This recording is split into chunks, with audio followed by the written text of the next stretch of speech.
I think we're live. I feel live. Does everybody else feel live?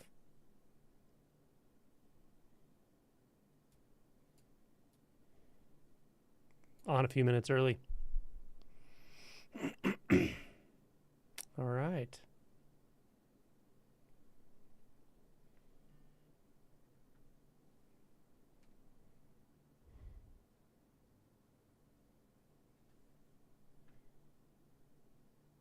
Hey, Leah. Good to see you.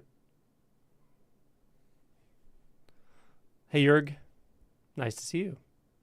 From Switzerland. All right. Hey, Tony. DVD Mon.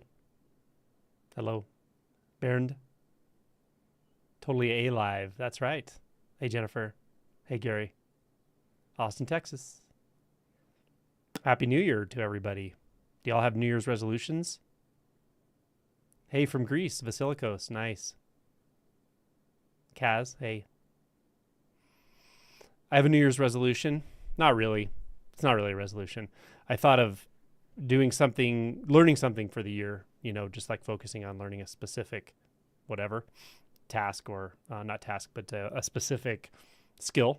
And I'll let you know in a moment. Tamiko, hello. Hey, Terry. Hey, Patrick. Switzerland, all right. 2 from Switzerland. Hey, Kate. From Liverpool, very nice. The origin of the Beatles. Hey, Debbie. So we're starting the first round of judging the poetry contest. So I'm closing it, by the way. No more new entries, but the poetry contest that the announced winners will be when we have 25,000 subscribers. So the whole thing was a celebration of 25,000 subscriber landmark or something. But more than that, really, it was just I thought of the idea of having a poetry contest so I can read everybody's awesome poems. And then I thought, let's make video. So now it's video. So now we have video poems, and everybody sent in a bunch of wonderful poems. And we're going through the first round of judging, and there's going to be 5 winners from each side of the ocean. So 5 winners ranked in the United States and Canada, which is the region I can mail things to. And then there'll be another category for everyone outside of that area that can win things, but they're not going to be winning physical objects. They'll be winning other prizes. So looking through the poems, though, and watching these, they're incredible. It's very difficult to choose, actually. I was surprised how difficult it was to choose because they're so good, and they're so original. So there's 6 judges that are working on this, and we're going to do 2 rounds of judging and then rank the poems, and I'll announce the winners when we hit 25,000 views, and I will have them. I'll have the poems online as well, so it will be fun. Final chance from Costa Rica. Awesome. Must be so nice in Costa Rica. Ann Brown. Hello. Hey, Love and Light from Israel. Cool. Risha from Switzerland, another Switzerland member. Saranish. Hello. All right. I love the emojis. Yvonne. Soren. Hello. Hello, Cherry. Hello, Sandra. From the Netherlands. Cool. So, poetry contest. It's in the judgment phase right now, where we're looking at all the poems and ranking them and so forth. And yeah, it's gonna be a blast. The prizes are great and the poems are amazing, so it's really fun. Hey, Rebecca from California. Hey, Nissa from Las Vegas. First live? Cool. Glad you made it. Glad you came. Yeah. Hey, Jeremy from Minneapolis. All right. David from Spain. Cool. What part of Spain? So retreats. We just finished the December online retreat. It was awesome. Wonderful. The retreat theme was simplicity, and I think we followed the theme pretty well. It was kind of nice. I don't usually do themes, but that one just felt right. So Grace is at her sister's house in Eugene, Oregon. Hi, Grace. Hi, Kelly from York. David from Spain. I already said hi to David. Brad. Hey, Brad. Marianne, hello from Portland. Kankana. I love that name. Good morning. Matthew, hello. Lubina, hello. So nice to see everybody. A lot of new people here. David, you're from Bilbao, Basque Country, northern Spain. Perfect. Lubina from tuning in from Arizona. What's up, Oversampled? Some of these people, like their names, I know your name here. I probably know who you are. I probably know your face, maybe from another platform or something. But often I don't make the connection until I meet somebody in person, or they tell me like, oh, I'm so-and-so on YouTube, which is fun because, I see these names for these usernames sometimes for like 2 years and I don't actually relate it to who they are. Yeah, the retreat was powerful. Kaz, glad to hear that. Peter from Poland. Hello. Oh, okay. That's you. All right, cool. Peter, do you know who Kogan is? He's a Zen monk from Poland. But he's been in Japan for years and the United States recently. He's going to be in the documentary coming up. One of the documentary is going to be in 4 parts, so he's going to be in one of those parts. Diamond Valley, Alberta. Hey, Kelly. Booked their flights for May. I know. I can't wait. We have another modality that's going to be there now that wasn't initially even planned for it. So it's going to be the zero distance observatories that Thomas does. It's going to be awesome. We had them at Art of Living in North Carolina, and it was really blowing people away. It's really fun and powerful, and it's a very direct mechanism of pointing the way these operate, these installations. They're really cool, and he walks you through it. It's like a 20-30 minute process. It's really neat. So we're going to have that in Kentucky at the Wild Health Summit. Hey, Sue from Charleston. Sally from Sydney. Hello. Gareth, hey. From Sydney as well. Cool. Yeah, the retreat in April is going to be awesome.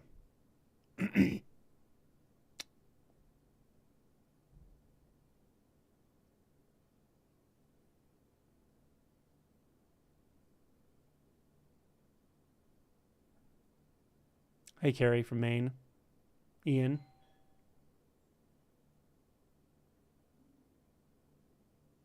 Oh, got to pause for 1 sec.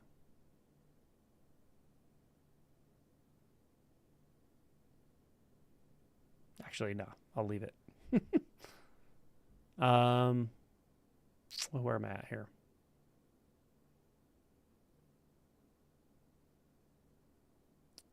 PW. I was trying to read this name. PW from Seattle. Hello.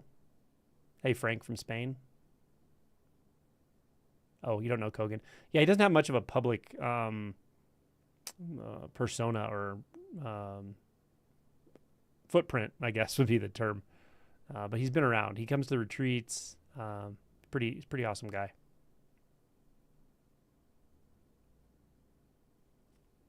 I don't know you, I don't think. Maybe I do. I know you because you said your name up here. All right. Youre from Seattle, hello. Dahlia, great name. Love it. From Sweden, hello. Eric's here, awesome. Howdy from the mountain. Eric from Awaken Your Myth. Jennifer, okay, so she's talking about the observatories that we're at, Art of Living, that Thomas does. They're incredible. He's an artist. I have a video interview of him. If anyone here hasn't seen it, I highly recommend it. It's a blast. It's called I think it's called Zero Distance, or How is Hannah Seeing Zero Distance? That may be the title of the video, something like that. But if you search my channel, you can find it. And he builds these, he's an artist, but he's for years and years and years, he's developed these observatories, which are beautiful. They're sculptures, essentially. They're made out of aluminum and metal and glass, and they're big. They're really big. And you interact with them directly, and they show you directly what zero distance is. And he based it largely on the work of Harding, the Headless Way, and they're incredible. They're really, really cool.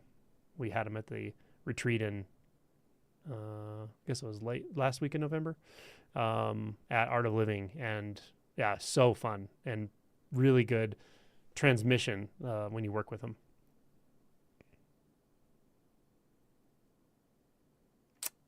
Alyssa, hello from Vermont. Hey, Kaz. The online retreat sessions the same as in-person retreat sessions? Like, are the meditation sessions the same amount of time? Pretty close, give or take, yeah. I do similar things in in-person retreats and online retreats, at least as far as my silent retreats. We also have a retreat coming up in Kentucky that is different than anything I've done before. I'll still do guided meditation and Q&A and talks, but there's a whole bunch of other modalities and other facilitators there. So that will be different. But the online and my typical silent retreats are pretty similar schedule-wise. Kentucky retreat, I think, has a waiting list of 1 or 2 people. You can certainly get on it.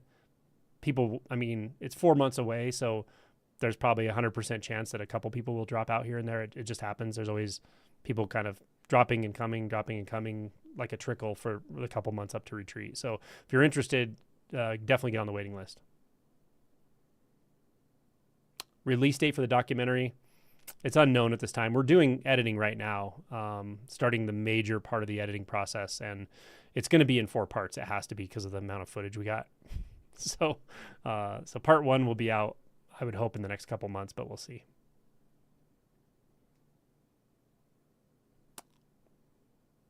Do we get to see each other in this YouTube meeting?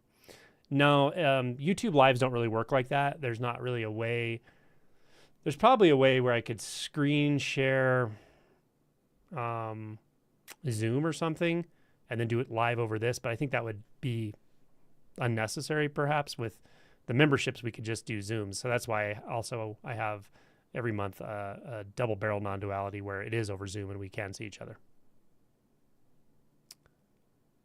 Greetings from Southeast England. Hello, David and Elaine. Hi, Ness from Hawaii. Oh, Mark from Hawaii.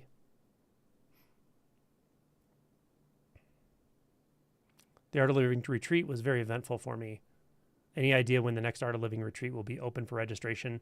Don't know, but it will be the first week of December in 2024. I don't know when it'll be open. Usually they get it open pretty early in the year, so shouldn't be too much longer. I will announce it.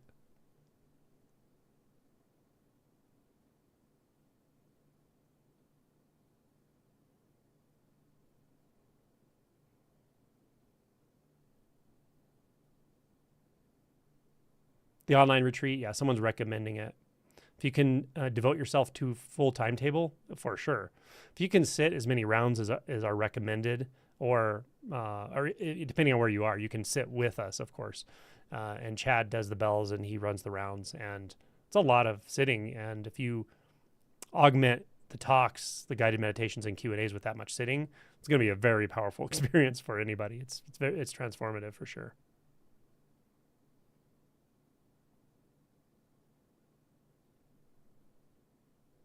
I'm not so spiritual. I'm not so spiritual, am I? This isn't spiritual. What remains when all concepts drop away, including all the concepts of spirituality? What's the flavor when all flavors drop away? When you see through the illusion of the flavor of experience and the one that relates to the flavor of experience, that apparent dichotomy, when that drops, what is left? I'm not going to give it a name, but it's not spiritual. It's also not spiritual. It doesn't exclude spirituality. Cool. Oh, thanks for the comment on the camera. It's a Canon R5C. It's a very nice camera. Diego, hey, nice to see you.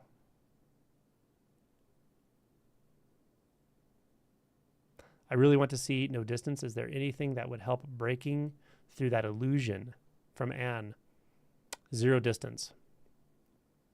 Someone left a comment somewhere in my YouTube channel recently that said, I just close one eye and everything looks flat. Zero distant. Probably true for people with parallax vision, which is most people. I don't have it because when I was a kid, my eyes were crossed and I had a couple surgeries. And then after the surgeries, they still weren't completely straight. Like they're not completely straight now. So I never developed parallax vision. Like depth perception based on having two eyes open, that's no different. So I close one eye and I don't lose depth perception. It's the same to me. It's just less of a field. So the flat, going from three-dimensional to flat that a lot of people experience with non-dual, at least the initial part of non-dual awakening or realization, I'm not really sure. I understand it and I can imagine the experience of it, but it wasn't really what happened with me because I already had flat vision, I guess. But some people definitely see that. So how to see zero distance? Well, one way is to go see Tomas and his observatories. People go to him to see them. He has them at his house in Los Angeles. If you're in the LA area, get a hold of him for sure. And or at retreats and so forth. But those are really effective, actually I thought at that. Okay, my question might sound silly. This is from Youre.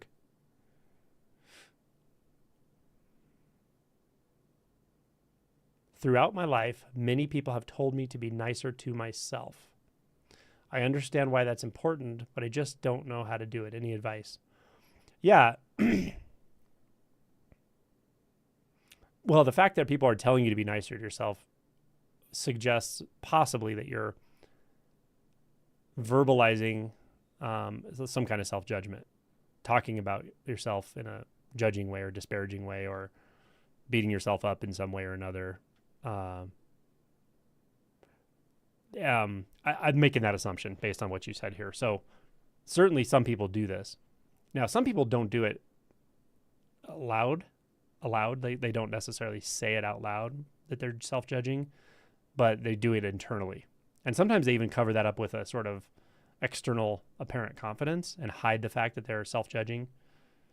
So either way that's happening, it has a similar quality to it as far as a reflection of what might be going on in the emotion body and a certain tone that we carry about ourselves or what we think we are. I would actually say it's reasonably honest and authentic to notice that there's a lot of self-judgment and self-judgmental thoughts. Thoughts tend to have that tincture of self-judgment, self-doubt. I talk about this all the time, right? One of the major first barriers is seeing through doubt, or seeing that doubt is essentially a thought in the moment or a collection of thoughts. So it's good to actually see that we have that thought tones, and to the degree that we identify that with thought tones, we have a self-judging sort of tendency. Now, if you're saying it out loud or other people are saying, be kinder to yourself, don't beat up on yourself, then it's probably some of that. It's probably some of the fact that you're noticing the thoughts but identifying with them and sort of verbalizing them about yourself.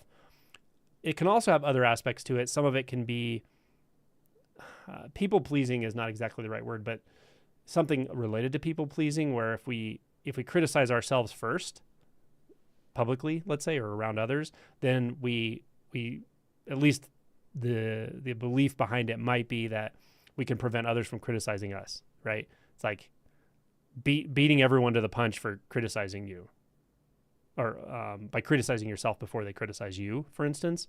It's just a mechanism that's like a defense mechanism, and it may direct some sympathy your way or some concern, but at least it's not directing people being unkind to you your way.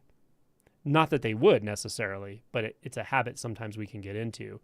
where we kind of speak about ourselves in negative terms. I don't think you would necessarily do that just as a defense mechanism. I think it probably does have underlying truth to the pointer that people are giving you, that you're judging yourself too much, or you judge yourself a lot or very noticeably or something. So being kinder to yourself. The reason I'm explaining all of this is because I think seeing these mechanisms is 90% of the work, to be honest. You have to sometimes see them again and again. Like sometimes it takes a lot of revisiting these fixations, these sticky places, these frustrations, these mechanisms of mind, tendencies of thought, and even tendencies of speech and behavior. So how to be kinder to yourself, first of all, is disidentifying from a lot of those thoughts, looking at it and seeing, like, if a thought says I'm no good, or a thought says I don't deserve this, or I'm not worthy of XYZ, what does that refer to? Forget, like, for a moment where it came from, or why that thought's even there, or why you may have a tendency towards that thought. And there are good reasons to explore there. It could have to do with the way you were raised or anything. But setting that aside for a moment, just look at the mechanism of thought and identifying with thought. If a thought comes up that says I'm not good enough, I don't deserve XYZ, that happened because I probably deserved it, whatever. These self-judgmental thoughts, what do they actually refer to in this moment, right? Do they refer back to something? Back here somewhere? Here? Do they refer to you? If so, what are you? Where are you? Or are they referring to previous thoughts, like a memory about something you did or said or whatever, right? Just see the mechanism. Just look through your moment-to-moment experience and see how this mechanism is functioning. Also, on the other side of that same coin, look at who or what it feels like is actually identifying with that thought. Again, if you have a thought that's self-doubting, self-critical, and even a thought that says, I need to love myself more, even that, right? Stop for a moment and feel into, to what degree are you identifying with that thought? Does it feel like you? Does it feel more or less like you than another thought? If so, that's fine. Why? What makes it feel more or less like you? Look there. Just to put this in a more broad context for anyone listening, if you notice a thought, if you're identifying with a thought, maybe it's often a repetitive thought, a fixation, a rumination, a thought about whatever, right? When you feel like you're going in circles in life, you're always thinking the same thing, believing the same thing, getting into the same thought loops, even getting into the same behavior patterns in life. Those kind of sticky thoughts are really good to investigate in this way. The belief. What is the belief? I do this because of that. I end up in this situation because I am whatever. I can't give a specific because everyone's going to have different circumstances, but you can find this pattern, right? When that thought comes, really look and see who's identifying with that. What is identifying with that thought? If it feels like I'm identifying with it, or it's not even a thought, I do believe that, right? That's okay. Just be honest with yourself that it feels that way. And then look, where am I referencing the one that believes the thought right now? Where am I referencing it? Just look. The looking is good enough. Yeah? Don't jump to the next thought by picking on yourself that I didn't figure the answer out again. I don't know. I can't figure this out. I don't know how to do inquiry. Every time I look, there's nothing there. Don't make those kind of conclusions. Those are just more thoughts. The looking is enough. Looking leads to clear seeing, especially when it's practiced, when it's, I'll say habitual, but I don't want to say habitual, done with vigilance, done over time, done with sincerity. I had an interview with Tony recently. He's on here right now. It was a really, really good interview. Very unique conversation around awakening. I've interviewed so many people who've gone through various aspects of awakening, and there's of course similarities in all of them. Of course, the flavor of it's the same, right? Awakeness is awakeness. There's no one in it. It's just what's happening, right?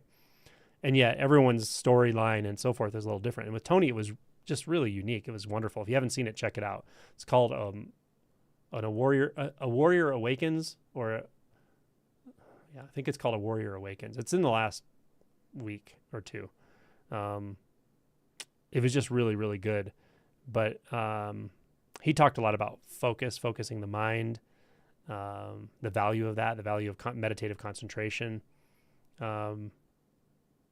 And we talked a lot about the fact that really this all comes down to clear seeing. That's it. And as I said, the looking is enough. Looking leads to seeing in the way we're talking about. May not lead to it right now, may not lead to it today, but it doesn't have to. Keep at it. Just stay with it. Stay with that looking. You can do that right now. That's what the one-pointed approach really is. It's kind of the first time you taste the flavor of pure looking, even if you're not finding anything. And that the pure looking is already here somehow. It just clicks into place. Someone just mentioned the headless way. I was talking about it a while ago. Very much like that. You look and you're surprised there's no head there. There's no one there. There's nothing there. But the value of that is not the conclusion that I have no head. That's not helpful. Not as a concept. As an experience, it's very interesting. But I would say even then, it's not the real key to that insight and that practice. The key is the looking that just goes on and on and on and on. Why? Why is this so compelling? Even to me right now, it's fascinating, the looking. Why? Because at some point you'll see there is, first of all, it's non-conceptual. Like once we get you past that, or you break the habit of conceptualizing, of trying to use the mind to solve the big problem, it won't work. Once you get past that, then the looking is freed up. It's not going to look into concepts anymore. Well, it might sometimes, but it won't believe in that very long anymore. And then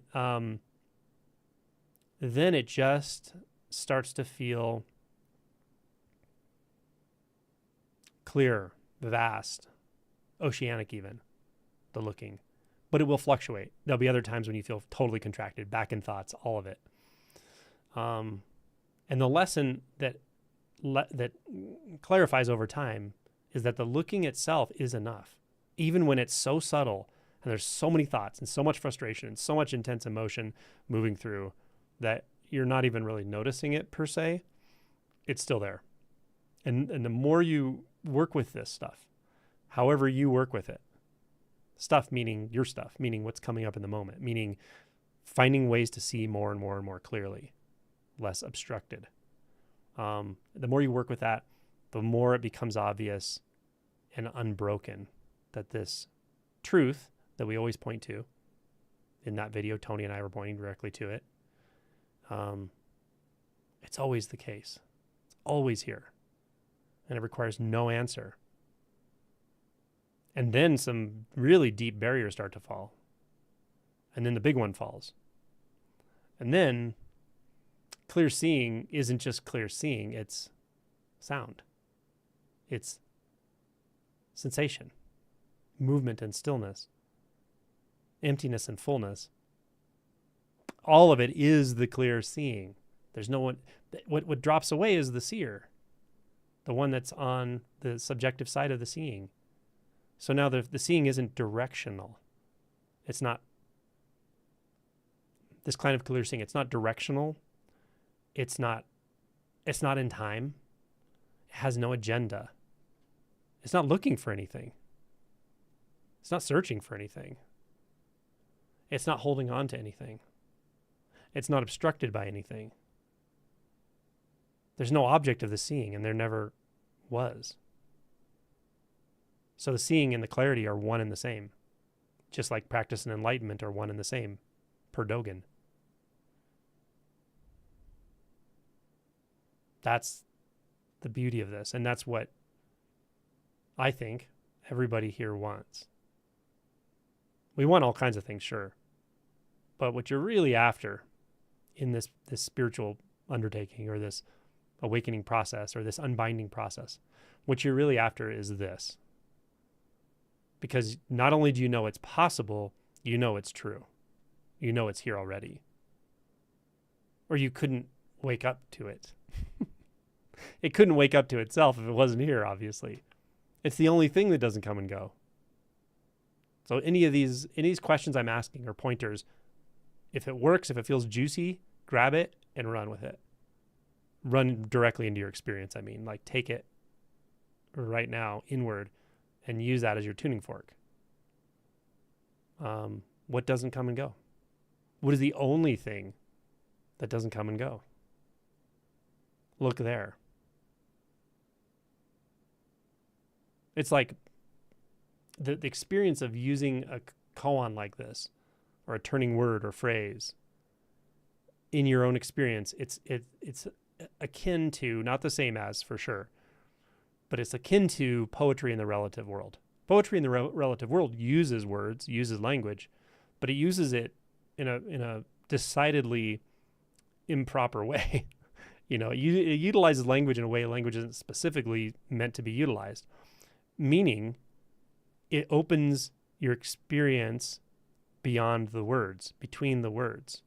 Something about the cadence, something about the choice of words, something about the choice of silence, something about where the personal, the poet, meets the impersonal, which is what is clarified when you don't grab onto the words of the poem, but you allow the movement of the poem itself, the poet and the receiver of the poem, to be one, to not be two, to not be separate.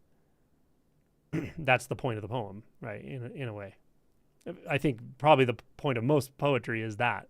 Doesn't always work, but that's the value of it. It moves you beyond the poem itself and the poet and you. That's what these phrases can do, the turning word, but in a absolute way, not in the relative sense necessarily. A good poem can bring you beyond the relative for sure, as a taste or an experience, maybe on rare occasion as a realization. Just like a lot of things can potentially wake you up. A lot of situations, a lot of all kinds of things. But the one that's actually infallible is genuine inquiry. This is the one that really gets people stirred up. Sometimes when they interview me, or I'll say something like this or whatever, or I'll get it in comments, you know, how can you be so sure? It's infallible. True inquiry is infallible. Because as Dogen said, practice is enlightenment and enlightenment is practice. They're not two. Same thing with true inquiry. Gosh, I've interviewed some very interesting people recently. One of them I think is going to release in a couple days, Kim. She did a double barrel non-duality last month and people loved her. And she's got very, very clear insight and an interesting story. But I lost track of what I was saying. Isn't that funny? Anyway, check that video out. It's really good. The inquiry, pure inquiry. Oh, that's why I was talking about Kim. She was one of these Eckhart Tolle types or whatever, where although there was a lot that led up to realization in her life, you know, you'll see the story. It's really cool. But it wasn't an overt or deliberate investigation of spirituality or awakening as such, because she didn't really know what it was. But she inquired exactly the right way at exactly the right time. And one powerful inquiry question, or a small series of them, I'm trying to remember the story now, but I'm pretty sure it was like one question at the right time in the right situation with enough suffering. That's all you need. That's true inquiry. It's without an agenda. It's completely surrendered. It's without expecting to know anything about where the question's going to lead, but still being willing to ask the question. That's what it's all about. That's pure inquiry. And it doesn't, pure inquiry never fails. It might not work on the time frame you would prefer it, But that's just the goofy ego speaking anyway. It doesn't actually want to be dissolved, but it does want to feel better. So it'll hear this and say, oh yeah, I want that, and it'll impose the time frame. Oh, this isn't fast. This isn't happening fast enough for me.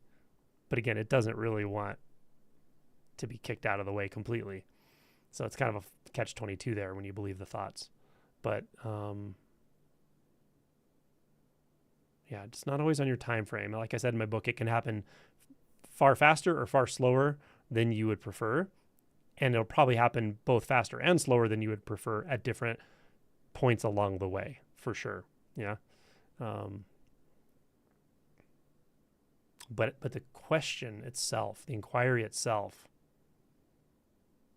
it's just not in time. So it doesn't matter how long it takes, actually. Another thing that can be very frustrating to hear when we want to find the most efficient way, hurry everything along, etc. Very paradoxical, because there are techniques, of course. There are things that click. There are many ways to till the soil, but you can't just stomp your feet and insist that spring comes when it does or something. So, yeah. Pure inquiry. Let me know what you want to hear about. You want to hear more about pure inquiry? Let me look at some questions. That was a good question, Youre. Sent me on a whole tirade there. Final chance. After first shift, how can mind identifying go on? How can parts of conceptual identity still play a role? How can thoughts still feel real and disturbing? Okay, that's a great question, by the way. Very, very good question. How? I think the way you're asking the question is not the only way to use the question itself. That specific question. The how can be used in more than one way. So if you're asking me conceptually how, like, do you want me to talk about the way the mind works and the way the default mode network works and the way identity slowly, deconstructs itself and all, I can talk about that, sure. That's what seems to happen. But there's a much better way to use this question, and that's you to not ask me for an answer, but to turn it inward, right? How can mind identifying go on? Look right now. How does it go on? Does it go on? Does mind identification mean anything at all? What is actually occurring right now, right here? I can't answer that for you. I can answer it for me, but that's not helpful to you.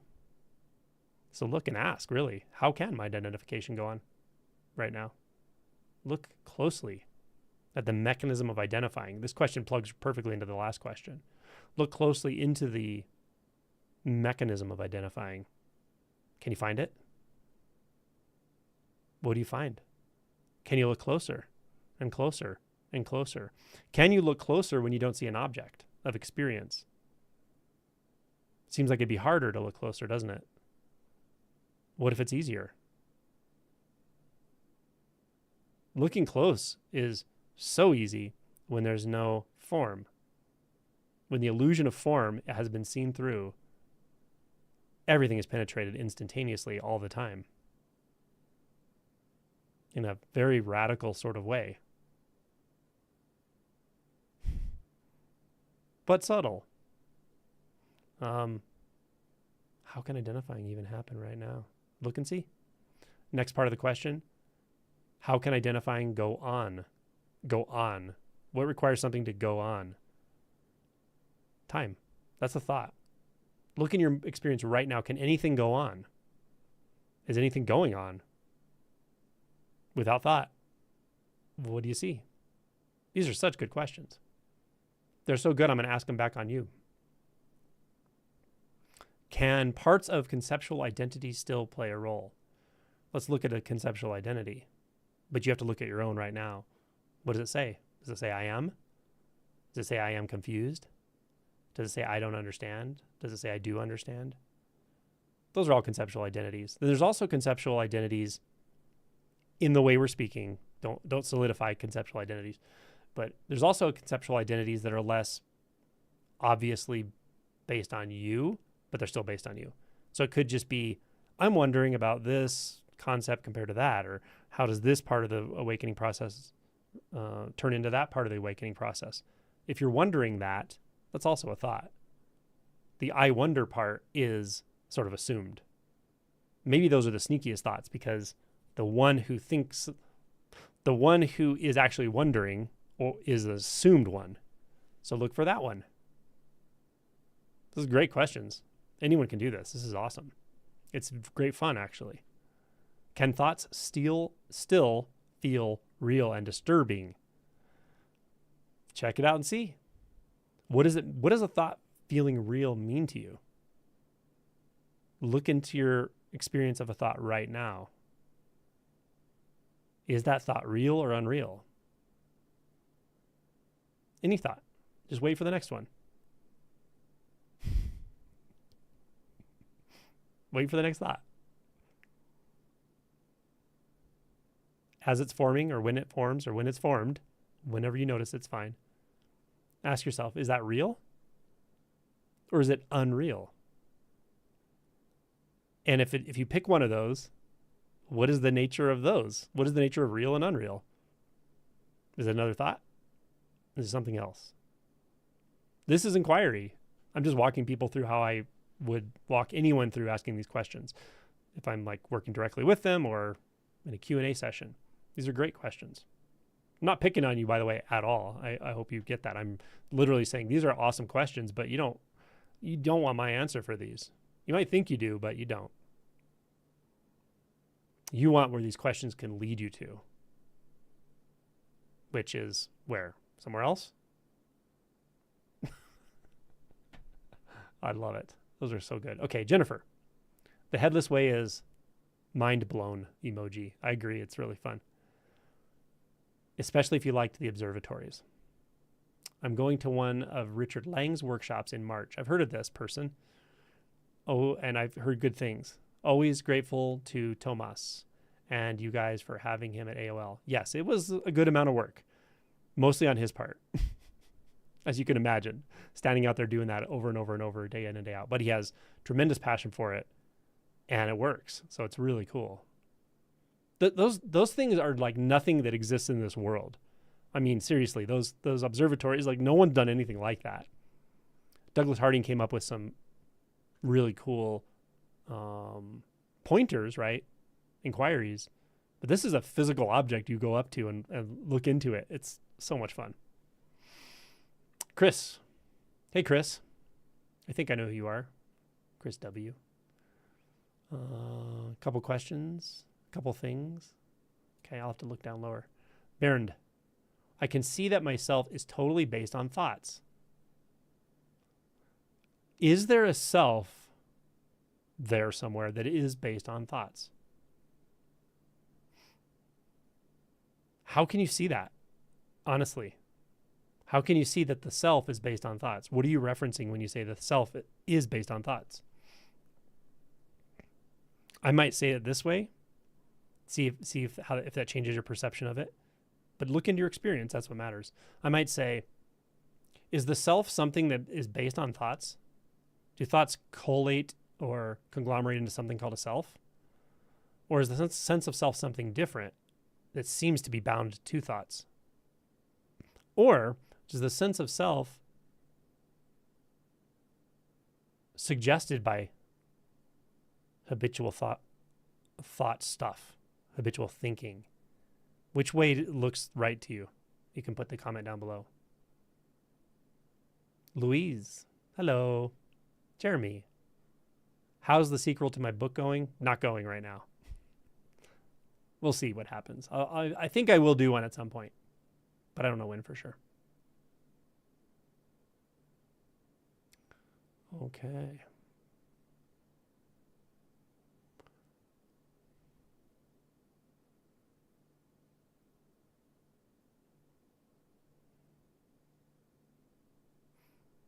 I'm looking up the list here. Sometimes the comments like jump forward a lot. Oh, Brian said, can you explain what the observatory is that I keep hearing about? There's a video called How is Hannah Seeing Zero Distance on my channel, and you'll know that's the best way I can introduce you to it.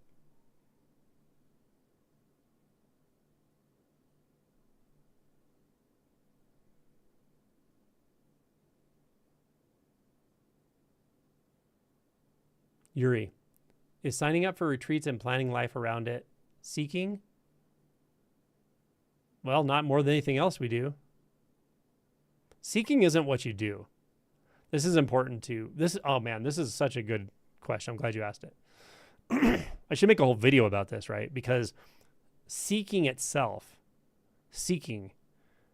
has become a thing in like the Neo-Advaita community. Meaning like there's seekers and there's not. Like a seeker is like this dirty spiritual thing. The seeker, like it's this thing that hasn't woken up to the fact that it doesn't exist yet or something, right? It's become a trope, the seeker and seeking. But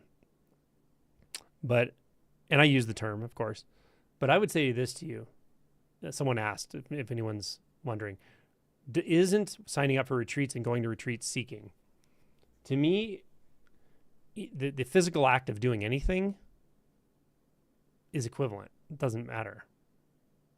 Planting a garden, going to a retreat, walking, sitting, doesn't matter. None of that has to do with seeking unless there's seeking going on in the mind. And even seeking is not just a thought. It's an experience and reaction to thought. And it's a belief in the future. It's a belief in two things, the future and agency. Without those beliefs, there's no seeker and there's no seeking. So then they become a moot point. But because there's such a habituated experience or process of the mind, certain ways of teaching and pointing, I'm just going to call them Neo-Advaita,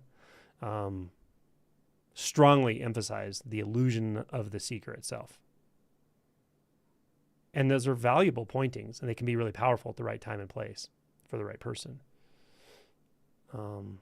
Or from their language, for the right non-person. Because nothing's really happening anyway, and there's no one there for it to happen to. So there you go. But yeah, as far as behaviors and situations, they're all completely equal to me. Truly. I was saying to someone the other day, it might sound like a strange thing coming from me because I do all these videos and talk to people and have a book, right? Excuse me, and have a retreat. Have a retreat every few months and so forth. So it could sound really strange coming from me, but I was talking to a friend and what I said was, everyone in the world could wake up. It's not, I wouldn't imagine that's going to happen, but we're having massive numbers of people waking up. So that's cool. But like everyone could wake up, or 90% of the world could wake up, or no one at all could wake up, or one person could wake up. It's all the same to me. It's all the same to me. It doesn't actually matter. There's no agenda there. Why? Well, it's because of the realization itself. And the realization is that there's no one waking up or not waking up. All activities are empty already. Not in an imagined way, but sitting, standing, walking, going to a retreat, eating pizza, watching a movie, they're all equally empty. No one's doing any of those things. There's no seeking in any of it.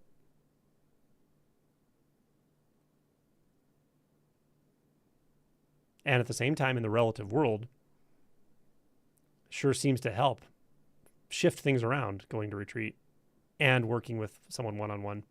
Both of those things I think are very powerful if there's something you don't do. Many people here do that already, and they know the power of that. Anyone who went to the retreat at Art of Living in November knows exactly what I mean by how much shifting can go on, how much energy movement, Kundalini. By Kundalini, I mean involuntary movements of the body, massive energy discharges moving through the body. That happened to so many people there. People who had never had anything like that, weren't expecting it. We weren't cultivating it. I wasn't talking about Kundalini, but the retreat itself was highly energetic, extremely energetic. It's a powerful experience. It's a powerful process and place to be. But it's not special. But it has nothing to do with seeking. If we want to talk about seeking, I would talk more in these terms. Using a koan, using inquiry properly, taking a one-pointed approach. These are taking the energy that usually gets behind seeking, whether it's non-spiritual seeking seeking validation, seeking love, position, power, prestige, reputation, validation, to create the perfect piece of art.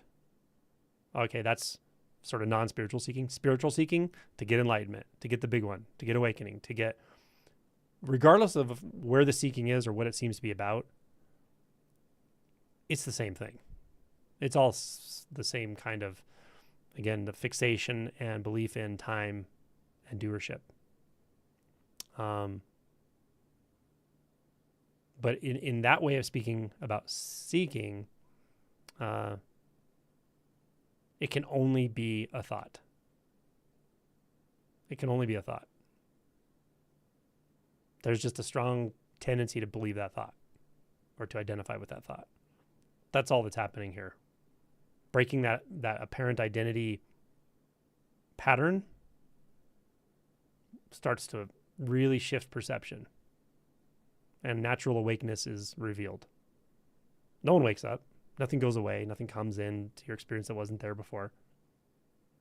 Natural awakeness, that is just this, wakes up to itself. Clarifies itself somehow. That's all. Cool. Let's see what else we got here. Andres. Hi, Angelo. Connecting to the heart feels like connecting to the ground of being, okay? Or just a deep connectedness and intimacy. No I there, just beingness. Wonderful. Perfect. Love it. I think I agree with you. I would say this. What does beingness itself even mean if there's no I in experience? What does being mean? What does it imply? What's required for it? And what are you referencing? Those are the places I would look if you want to look anywhere at anything for any reason. Or just rest there. Fadi, sorry. Working with fragmented identity and parts that aren't completely aligned. Oh yeah. This is more in the space of psychology. Not like clinical psychology. I just mean it's our psychology that we're looking at when we're looking at this stuff. That we have competing agendas. Big time. Do you know good practice to promote unity? Okay, what I really think here is the fact that you're interested in this is great. I would just look as closely as you can at all the competing agendas. Not trying to fix them, therapize them, get rid of them. Just look closely. And see how they interact with one another, or how they potentially could interact with one another. That's really helpful for anyone.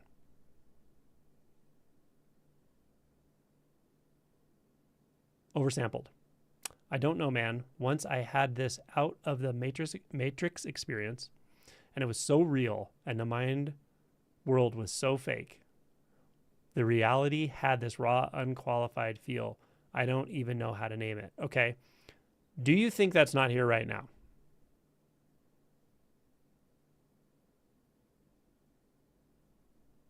And if you do, why? Because remembering a memorized version of it from some apparent past is convincing you that it's not, right? Look at it. Look at what you're asking.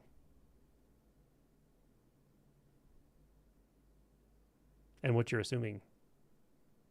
Okay. Ian, does the zero distance experience drop away after a while? People who get the zero distance experience where everything becomes flat, it does dissolve typically. But initially it can be, from what I understand, like very starkly different than the experience of 3 dimensions for a while.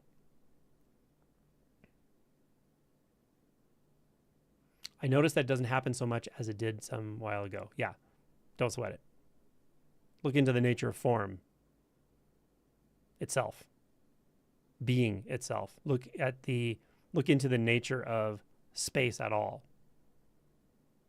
Meaning, if everything if everything looks interconnected, or you can see the sort of boundlessness of the visual experience, great. Look at where you think that's happening.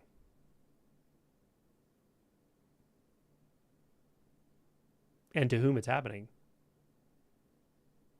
It's a much more subtle filter, this one. Cool. Okay, Chris. Didn't mean to press send. I've been thinking about your enter here calligraphy. Yeah. So enter here is written in Japanese calligraphy on a scroll, very traditional scroll, very traditional calligrapher made it. It's down in my Zendo. And it simply says enter here. Best teaching I can find. I can verbalize in 2 words.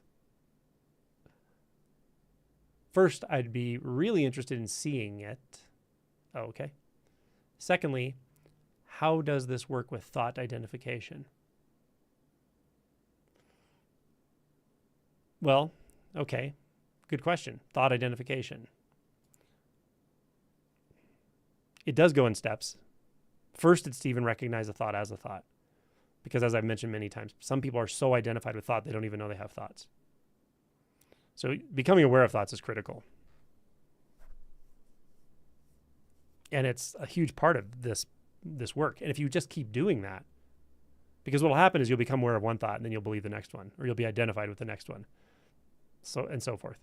So this is an ongoing process where you keep peeling back layers of thought identity, the thoughts that feel closer and closer to the point where they don't feel close. They feel like you, the thinker.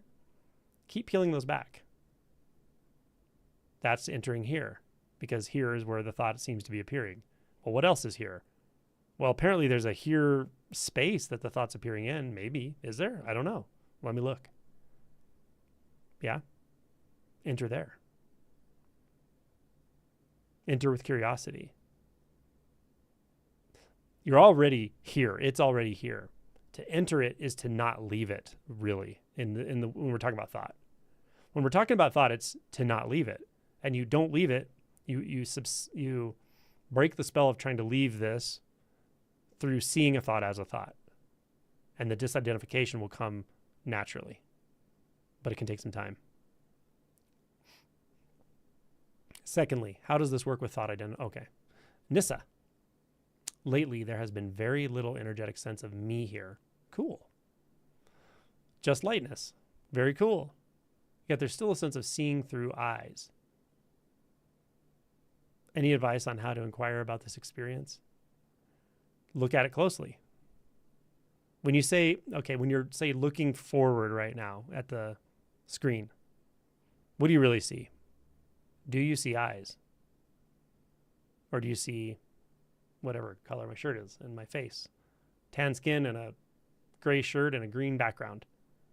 So you see all that stuff. Take the labels away. What do you really see there? Take the seer away. What is actually happening?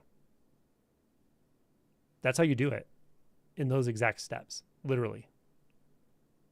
But be persistent. Keep at it. Practice. But the curiosity is right on the money. That's what I want to hear for someone who's ready to orient toward the sense fields in this way. You have to be curious. And you have to let go of ideas you have about it, no matter where they came from, even from your own apparent past. Cool. I love that question or comment. And, Anne says, I definitely love the observatory, but I live in the UK. Might be a minute before he gets to the UK. He'd probably have to build them there, I would think, or something. I don't know. These things are really wonderful, these observatories, but they're big. They're heavy. They require a lot of care in setting up and so forth. And they require a person to be there to walk you through them. So they're very special in that way. They have some challenges that go along with them, I suppose. Logistical challenges. But never say never. Could happen. Grace. I have a question that I'm afraid to ask. That's really intriguing. How exciting. It's about my fear of flying. I do it, but I'm really afraid every time. It's been decades and it hasn't abated. Do you have any input for me?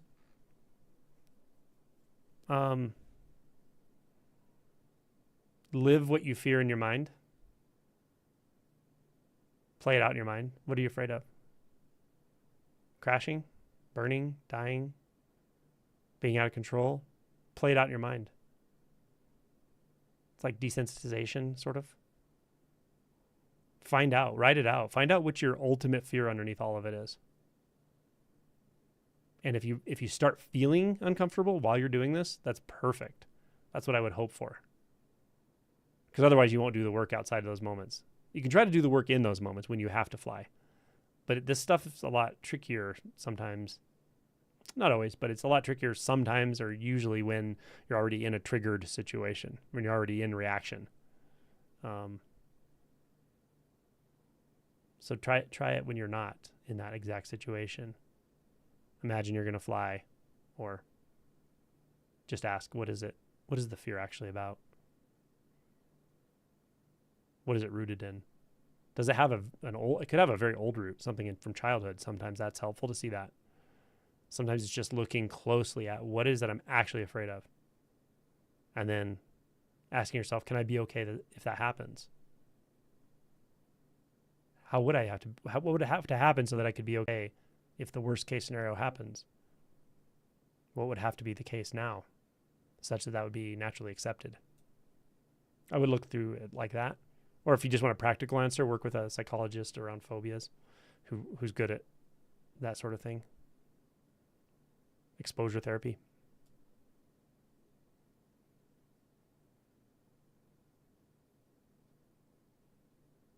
Leah's in LA. Oh, yeah. Watch the video that I mentioned, and you'd be able to contact him there. He's great. He loves it. He loves showing people this stuff. He's all about it.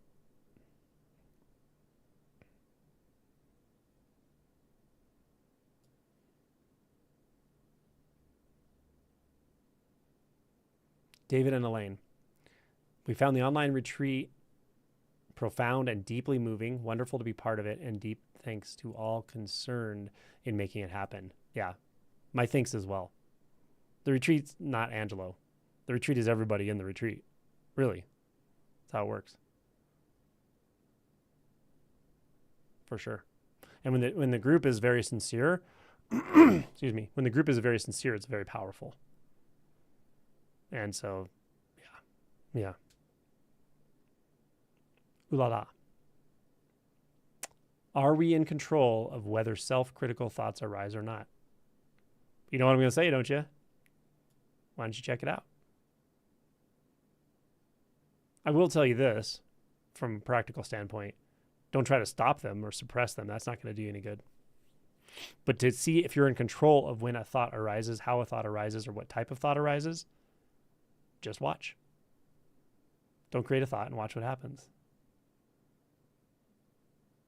And if it happens totally spontaneously, you might conclude that it's not in your control. Sarnish. Pulling away from visual field when it starts to desolidify. It's all right. I feel like I'm running away from the shift here. No, don't worry about shifts. If you're working in the visual field in this way, don't worry about shifts. Just concern yourself with staying there longer and feeling whatever you need to feel that becomes the barrier. The pulling away may be a very early emotional experience. Early meaning you're not noticing it's an emotion yet. Stay pulled away. I'm sorry. Stay zoomed in. Stay with the field. Don't pull away. Longer, especially when that urge comes to pull away, see what happens. You might start to feel something intense. That's okay. Feel it. Stay there. Stay there a little longer every time. It's a practice. Good question. Thanks for putting Kimura's little face up there. It always makes me happy to see her, even in an emoji. Josh. I've recently been wanting to pray to God, raised Christian, for guidance. Okay, great. Protection. What should I do with this desire or energy when I know there's no God out there? I wouldn't necessarily conclude either way that you should or shouldn't, and I wouldn't even conclude that there's no God out there necessarily. Not conceptually. Maybe just pray and don't worry about who you're praying to. It's what you pray for that matters, in my experience. I'm not saying this like ethically or anything. I mean, when I've seen people make powerful prayers, big things happen. The ball gets rolling in a way that you won't be in control of. So it's what you're praying for and how much you mean it that matters, in my experience, rather than who or what you're praying to. Because Buddhists can poo-poo God or whatever all they want, and then they pray to Avalokiteshvara or Kanon or whatever, right? Not all of them do, but a lot of them do. In that way, Avalokiteshvara, Kanon, Guanyin,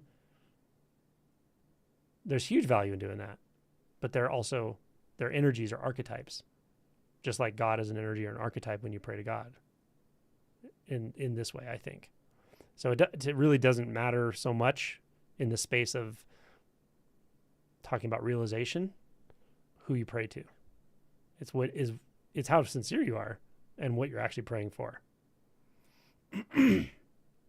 Please answer Serenus's question. Don't know what it was. Sorry. I have a ton of stuff to go through here, so I may not be able to go. I may miss things here and there. I can't necessarily go back through every single thing.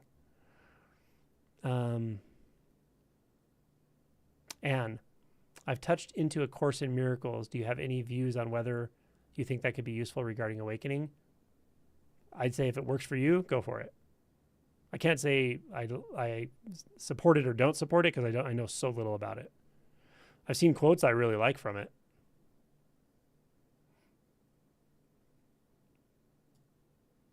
A lot of things are useful for a while, and then their value drops away. I'm not saying that's going to be the case with this. I'm just saying it's common. And it's always helpful to look into secondary motivations in any kind of undertaking around this, whether it's a book or a group, especially in groups, or a teacher. When it involves other humans, it's always good to ask yourself, is there a secondary thing I'm looking for here? Fitting in, having a community, feeling supported. And those are okay too, but seeing it's important, I think.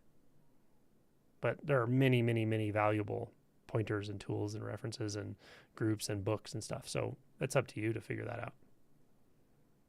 Try it, see what happens. Sherry. I had crossed eyes and surgeries as a kid too, but things have definitely flattened out since the retreat. I also see a kind of rotating visual field in some objects, and shadows rotate counterclockwise probably. She didn't finish the word, but it's probably what it was. Yeah.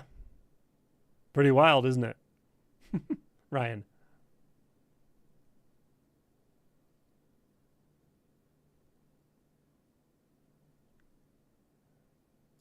Another reference to Ooh La La.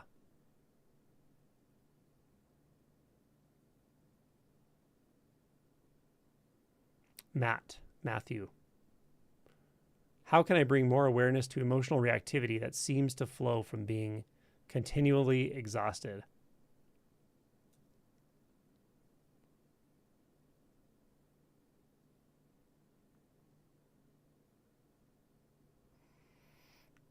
If you get exhausted, let me say it this way. If you get exhausted enough, reactivity will stop.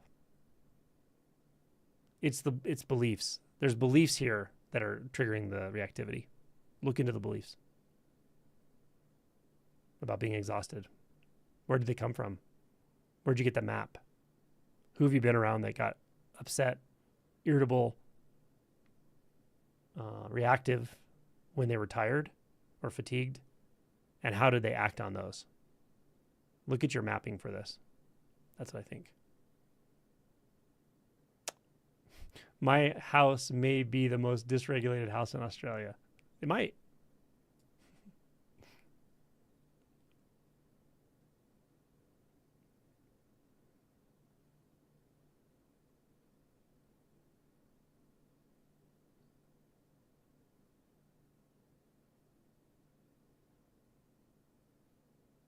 Truthful said, I still am digesting the retreat. No question this time. Lots of love from Dublin, Ireland. Dublin. Good. Yeah, it can take a while to digest something like that. That was a powerful one. John said it was an awesome retreat.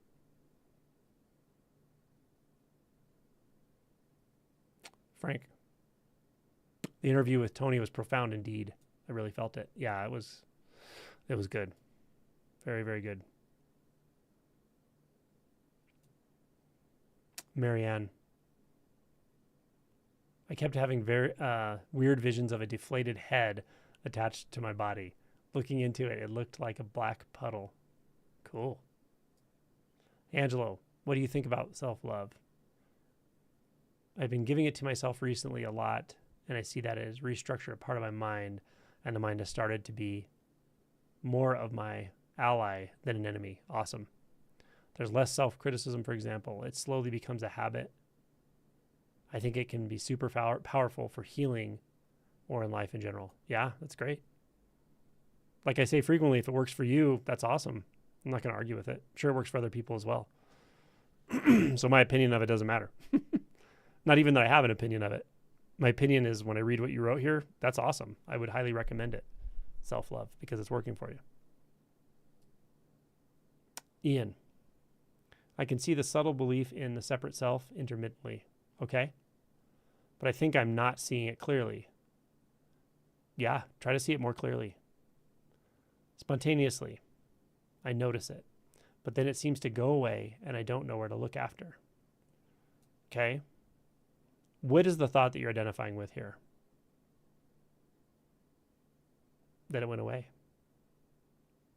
When you're in real time with this and you find yourself believing that it went away, ask yourself what you're referencing.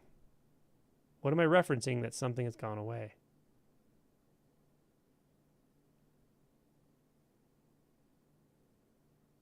That's where the money is, I think, on that one.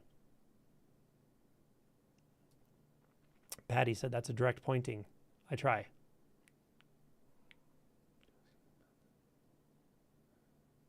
Okay, Soren, exploring the mind-body connection. It seems the more a belief and thought is there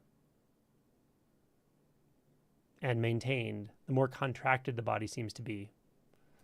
Yeah. Yeah, to hold attention into thought in the habituated way we do it. Once there's some clarity in your experience, starts to feel less constant and involuntary and more heavy and exhausting. And you can kind of see it's partially voluntary. It's a habit. So break the habit. Keep breaking the habit. Put your attention right into the sensations. If the body is contracted, ask yourself, what does contracted mean right now? Go directly to the body sensations. That's how you fix this issue. The mind-body connection being, first of all, even feeling like there's a mind and a body somehow. But the habit of attention going into thought. Come to the body. Yeah, thoughts are funny, right? They'll say, oh, the body's feeling something intense. Let's go back into thought. No, the body's feeling something intense. Let's go to the body. Because it's kind of, the body's kind of ecstatic that you're finally feeling it. But it's also, there's contraction because of resistance that was residual or left over. So you're going to feel resistance with the feeling first. And over time, the resistance will fade and the feeling will be there, the sensations. Excuse me.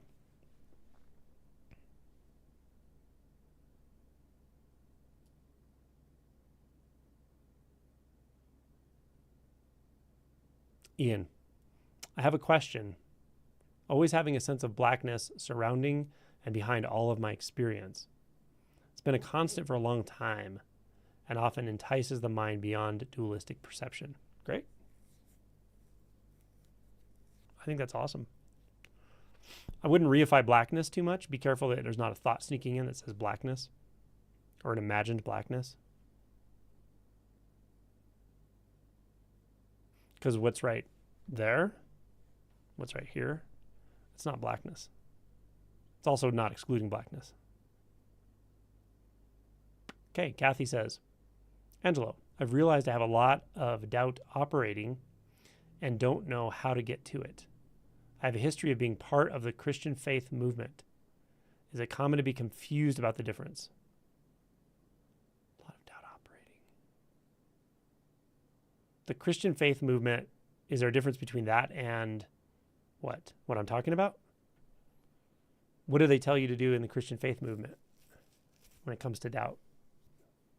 I think what they tell you, can't speak for it, but I think mostly what they're going to tell you is, oh, then believe more. If there's doubt, then you've got to replace it with belief in whatever, Jesus Christ, our Lord and Savior, whatever it is. Not all Christians would do that or teach that way. There are certainly realized Christians out there, and even Catholics, even Catholic nuns, or at least there was one. She passed away, but the doctrine itself would probably say, oh, if there's doubt, you just need more belief. I'll tell you the opposite. Doubt and belief are two sides of the same coin. This isn't about doubt or belief. Why do you identify? So for you, I would just say, why do you identify with doubt? I'm not picking on you, by the way. This is so common. So common. And often as awakening is approaching, an initial shift is approaching, doubt is one of the biggest barriers. Barriers because it's hidden, not barriers because it's hard to get through or it's solid or something. It's easy to identify with doubt. I've done videos and talks about this recently. I know I have in various places, but I'll just say it in brief. We identify with doubt because mechanistically, because the sense of self that arises dualistically. It arises as an apparent something apart from the apparent world.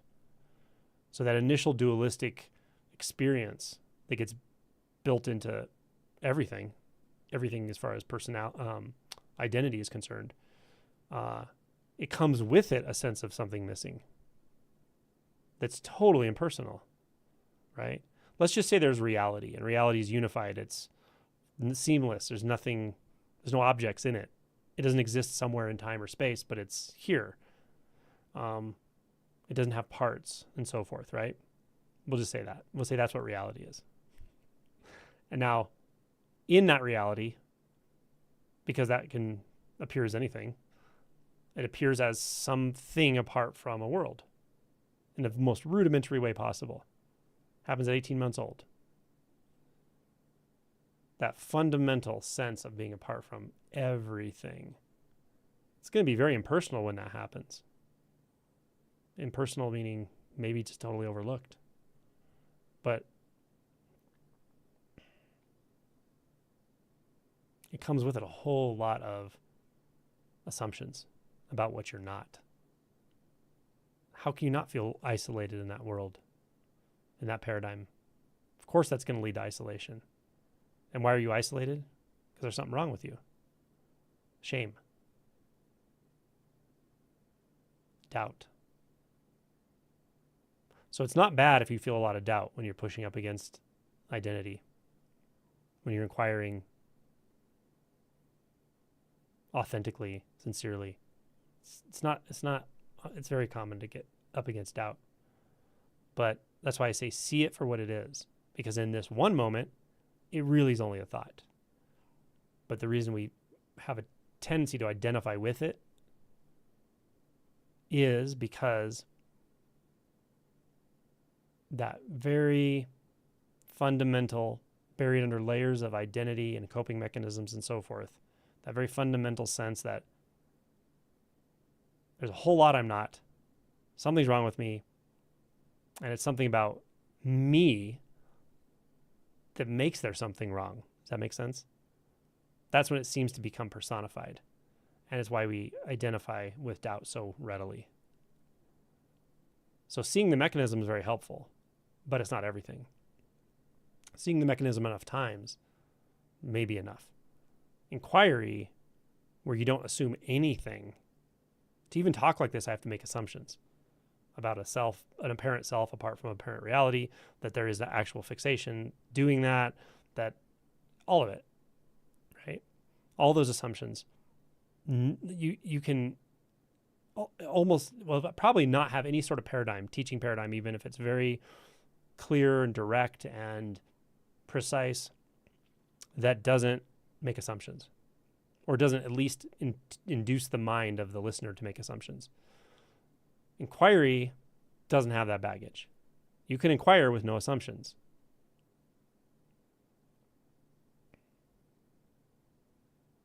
Or with inquiry, there's no assumption built into it if done properly.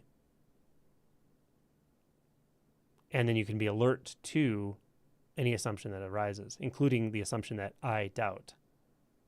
I have doubt. I am in doubt. I am doubt. Those are assumptions. Even the identifying itself is an assumption. Hopefully that's helpful. These are just ways to explore this. You can explore it on your own as well, of course. And I've heard it said by a teacher, the final stage is knowing that you are the creator of everything. Everything is a reflection of what you do, your experience, or resonate with this. What is the final stage? I would disagree with that. Pretty much. I'm going to have to disagree with that.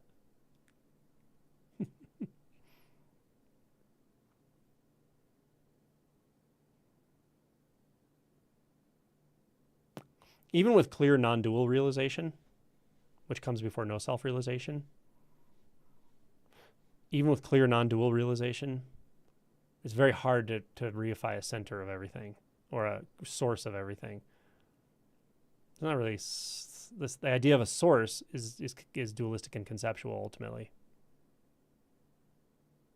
Also, the idea that there is no source, equally conceptual, but yeah. So I think not even in the final stage of realization, as far as the self is concerned, you should be able to see through that at some point. That's my opinion. Okay, Ian. Part 2 question here. Let's see. Oh, the blackness. Okay. The blackness feels benevolent and trustworthy. A while back, you seemed to suggest that this type of thing can still be a thought construct. Yeah, like I said, that's great. Sounds very clear. But even blackness, like, look at blackness. What is that? Different than redness or whiteness or blueness? Or find the colorless in your experience. Find where black meets colorless. Blackness meets colorless. Find where the infinite in the usual way we think of it, find out where that meets the complete absence of space. Where's that? Where's the meeting of those? Yeah. I'm not saying you're doing that, like reifying blackness, but it sounds like it a little bit. Again, this gets very subtle, this stuff. You can still trust it. Just don't turn it into something. Don't make it into blackness. See that the trust is already here. It has nothing to do with a condition, a situation, a space, a background, a basis, a fundamental, a ground of being. This trust has nothing to do with any of it. It's intrinsic to the appearances. The freedom of this has nothing to do with any of those. It's intrinsic to the appearance. The peace, same. Inquire with true curiosity. Yeah, you got to do that. If there's not, okay, here's the thing about inquiry.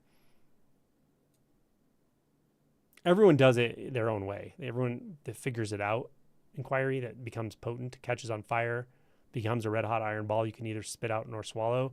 Everyone who does that does it in a slightly different way, or they find what works for them. You have to. It may sound quite like what other people talk about. Asking, who am I? Whatever. But it'll have a little bit of a different flavor for you, of course, because it's your own apparent subjective experience. So inquiry is a little different for everyone, and maybe it's a lot different for some people. But if there's an ingredient that will make or break inquiry, it's curiosity.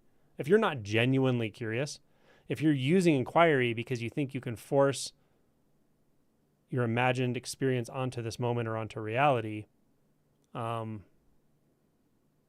if you can make what you are seeking suddenly appear as the case right now, if you believe that inquiry is going to do that, that's not curiosity. That's more of the same, right? So maybe you know, I don't know who's going to hear this, but I'm not really even talking to the original questioner now. But anyone who hears this, maybe you've been doing inquiry, been frustrated, it's not working, but you're kind of doing it in that way. You're like trying to figure out what other people are talking about with inquiry or something, and then trying to use it to get somewhere, use it to fulfill the seeking. Don't be disappointed when I tell you that's not what inquiry actually is. Actually, it's not a bad thing. Maybe just set that aside and ask yourself, what am I really curious about? What am I most curious about? Where does my curiosity lead me right now? Immediately right now. Where does it want to look? Where does it want to go? Where is curiosity going right now? Follow it in there. Follow it in. Cool. What exactly is transmutation in my experience? I don't ever use the word. I don't know. Well, I heard you mention it briefly in your conversation with Matt Garrett. I was probably using it in the terms he was using. Sometimes I do that. Someone will use a term, and to relate to what they're saying, I use it in the way they're using it. But in that moment, I have no idea what we were talking about. I can't remember at all. Nis. During deep meditation, I have extreme surges of energy. Yeah. Feels almost like falling, but somehow the falling gets blocked each time. This causes strange involuntary movements. How can I let myself fall? Be willing to die. Take it to its conclusion in the moment. What am I really afraid of? What happens if I fall and nothing catches me? It's kind of death, isn't it? What happens if I fall and nothing catches me? Nothing stops me. There's no end to the falling. Then what?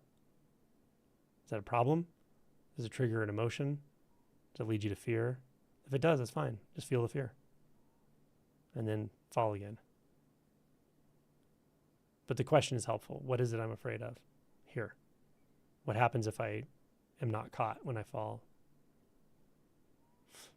Ian, I'm curious about math and poetry. Both are expressed in language. And while math conforms to the formal rules of language, does it?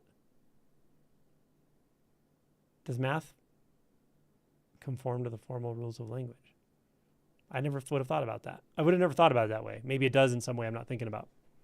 Poetry does not. I love both, though. Some theorems feel like poems to me. That's cool. Someone mentioned to me pure math. A couple different people have. Something called pure math. It's interesting to me. It's fascinating, and I'm sure it does open some people. I knew a person who had an awakening in undergraduate school in like a neurophysiology class or something. She was contemplating like about thoughts and about the brain and the mind and the self, whatever, the self, and she just kind of looked and saw that there was nothing there that she thought was there. And it really freaked her out. She just ran from that. Was afraid to go back to it for years.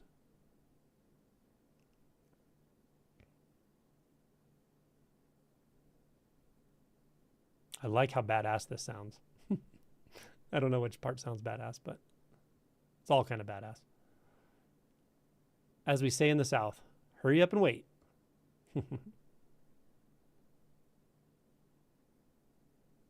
Okay. DVD Mon says, had a recent insight that despite you and other constantly repeating this, that looking for the self has to be non-conceptual. Of course, it totally does. Yeah. For self-inquiry in the way we're talking now, it's a little more specific than what I said before, whereas the curiosity's got to be there. This is another thing that, whenever, especially we're talking about self-inquiry, this has to be there as well. You have to see that the looking is actually looking at where the sense of self seems to be. A sense of being seems to be, that's the whole key of this. So that's decidedly not in a thought. And you have to, that's right, you have to look there. It seems like the mind is constantly interjecting. Yeah, some thoughts will come up when you try to do this, for sure. It doesn't make it more interesting. I'm sorry. It doesn't make it not interesting to actually look into this and see what the heck it is, what's going on, you know? Makes it fascinating to look, doesn't it? When you see that it isn't any thought, but there's something, some experience, probe it with your attention, move your attention through it. Maybe rest in it. See if resting in it divides anything. When you rest in it, are you something? Are you something specific? Are you something discrete? Does the looking have to be a dualistic experience such that there's looking and then something to be found or something to find? Can looking exist here without any dualistic experience?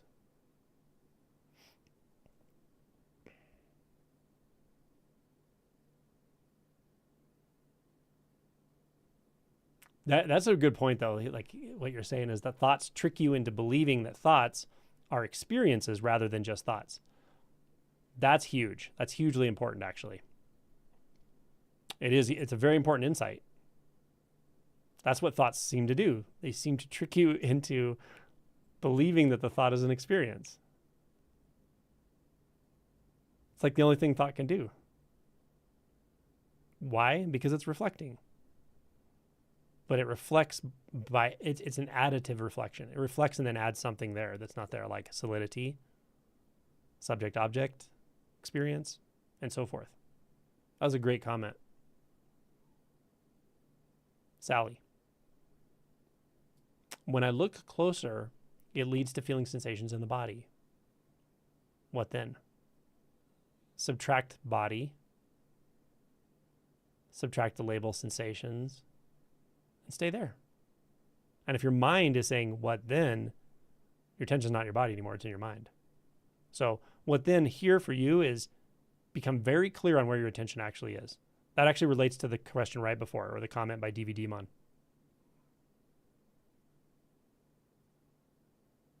When does a thought start to look like an experience?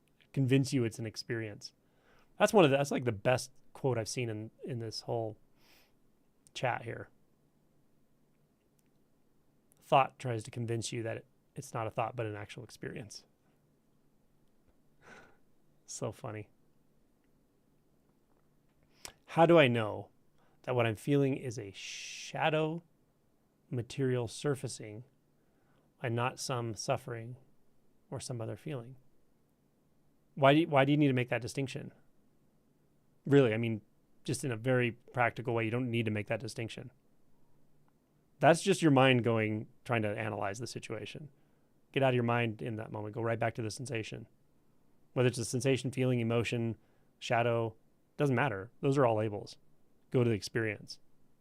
And when I first started reading this question, I was almost inclined to say a very simple thing that could sound snarky, but I'm not being snarky, is like, you know when you're encountering shadow material. Usually, like, it's like, whoa, oh my God, you know? So people call it all kinds of things. Pain, restlessness, contraction, intensity, you know, suffering. Like you know when you're in contact with shadow material. But once you're in contact, stay in contact. Let it turn into complete contact, ongoing contact, rather than, oh, wait, is this an emotion? Is this a... You don't have to know that. You don't have to think about what it is. That's the beauty of direct experience. It's so easy. It's simple, maybe not easy. It's not easy only because of habit of attention to run into the mind again and again and again and again. That's the only thing that makes it challenging. But as the sensation experience itself, the awareness of the sensation and the sensation being indivisible as that, you don't have to figure anything out. Again, that can be uncomfortable at first, but over time it's freeing as hell. There's nothing to figure out. It's so beautiful, isn't it? Good question. Okay. Where are we at here?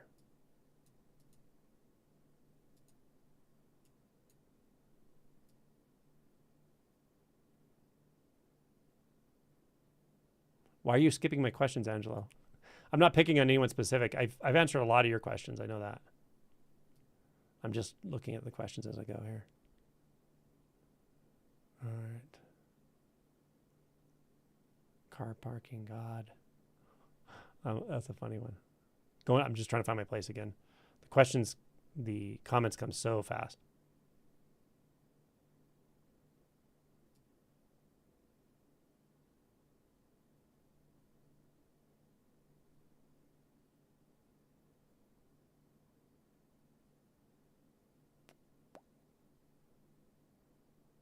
I like some of these. Ghost-like. Oversampled. You have a lot of comments I can see now.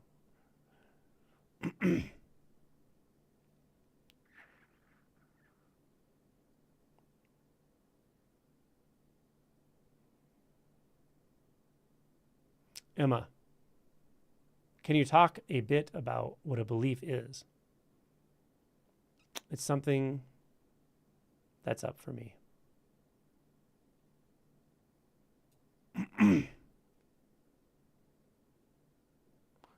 What I would say to you is this. I'm answering a lot of questions with questions today, but sometimes it makes the most sense to me. I would suggest you do something like this. Ask yourself, what are my beliefs about me? Write them down. What are your beliefs about you? Just be honest. Be vulnerable and honest, because you're the only one that's going to read it anyway, right? Do you believe you're a good person, a bad person, something in between? Do you believe you're working through something? Do you believe that you don't get it? Do you believe you don't get awakening type stuff? Do you believe you had an awakening? Do you believe that this is a spiritual process? Do you believe that this is a scientific process? Do you believe the world is a safe place? Do you believe it's an unsafe place? Man, look at those, right? The best way to understand what beliefs are, I don't want to explain it. I don't want to give a conceptual answer. I want you to know so clearly what the experience of a belief is that you don't have the question anymore. So start with actually acknowledging what your beliefs are, and then start looking closely at once you've done that a good amount, start looking closely at, what does it feel like to believe something? Why do I believe certain things? You might find weird beliefs, right? If you just make a list and kind of brainstorm, you might find these beliefs that are like, oh, wow, I believe that about myself. I didn't know I believed that about myself. It can be like, I don't know, I'm just randomly coming up with stuff. I'm competitive, or I'm not competitive, or anything, right? You might find these beliefs and it's like a little bit surprising. I didn't realize I believed that about myself, but I can see how I act out that belief. Now you have like something juicy, right? Why does that belief feel real to me? But a belief that feels like the opposite kind of belief, I wasn't aware of either one of these, that doesn't feel like me. Why? What is the actual feel of believing? What is the feel of a thought becoming solidified as a belief, as you, etc., right? That's going to show you what a belief is over time, more than anything I could tell you as a definition. Okay. Snake Dog Man, sorry. I met Tomas' sister on a Jeff Foster retreat a couple of months ago. Cool. She told me about the Observatory. Sounds really interesting. They are a trip. They're so fun. Tia, the Q&A is on fire. Good. Glad it's on fire. Dirty Seekers. Yeah, I joke about this. I did an interview with Emerson, Non-Duality, not too long ago. He's really, really sweet guy. Very clear. But we were talking a little bit about that, like that Neo-Advaita approach and stuff, where it's like they tend to, they do it. I mean, if you just watch them, you'll see it. They tend to like talk down about the seeker, like as if it's some second-class citizen or something. It's so weird. And then they also talk down about teachers, like enlightenment, teachers of enlightenment. It's so deluded to believe you're a teacher of enlightenment or something, and yeah, it's really it can be in the way it plays out. Sometimes considering it's basically trying to talk directly about no self, the message itself can get a little co-opted by a little bit of competitiveness, right? Or a little bit of arrogance even. So yeah, I try to joke about it a little bit, but it's, first of all, if you see through the self structure, then there are no seekers either. There are no teachers of enlightenment, and there are no people who say they're not teachers of enlightenment because there's no one there. It's just here, and yet they know people pay to go see them to wake up, right? That's not happening either. None of it's happening, right? So why emphasize any of it in that way? That's when the absolute becomes the truly realized absolute becomes a fixation itself. That's not full enlightenment. It says it very clearly in the Shin Ming. It says that Zen is very rich on this, that the awakening to the absolute, thorough awakening to the absolute, might even call it, like if you talk about Zen, Tozan's third rank, that is not yet enlightenment. Without the relative, without full integration into the relative aspect, which can't come too early. A lot of people try to do that way too early because they're terrified of no self. But even after that deep of realization, it will continue to evolve. The realization will integrate. Relative and absolute will integrate and interpenetrate one another. And then it's like, yeah, it'd be absurd to look down on a spiritual seeker or something. It's like, there's no view that can do that. Yeah, there's no one there. There's no one here. And also someone's suffering. They're feeling a heck of a lot of self-doubt, and they're feeling a heck of a lot of resistance and frustration and shame and guilt, all of that. That doesn't need to be sidestepped by just saying that's just a result of seeking. It's just because you're a seeker, or take yourself to be a seeker, so then it leads to a question of compassion and just meeting people where they are, because why not? The self, if the realization of no self is very clear, then there's no reason to hang out in the paradigm of no self. There never was a self, even when there seemed to be a relative self. So then how can you avoid relative selves? How can you make those different than the realization of no self? The realization of no self and the belief in self are also one and the same, interpenetrated. One might express more than the other depending on the situation, and that's just compassion and skillful means. But there's no above or below or better or worse or more or less enlightened anywhere. There's no second-class citizen called the spiritual seeker. It's almost like you go to a sideshow circus, right? You want to see the spiritual seekers? Check them out over here in this cage, right? Look at them. They got, they're watching Neo-Advaita videos. They're telling each other there's no one to inquire, right? It's not a sideshow thing. Okay. Where are we at here? Schneebs. I was wondering if you have a favorite passage from the Gospel of Thomas. Oh my gosh. I can't quote them verbatim. There's so many good ones in there. I like where he said, people think I came to spread a peace upon the earth. I did not come to spread peace. I came with a sword. He said you need to enter the kingdom of heaven. You need to become like the newborn baby, make the two into one. Before, like, after, back, after, front, or something like that. He gave these like conceptual dualistic examples, and then just undermined them. It was really cool. There's a lot of really, really good passages in the Gospel of Thomas. Look it up online if anyone who hasn't seen it. It's amazing.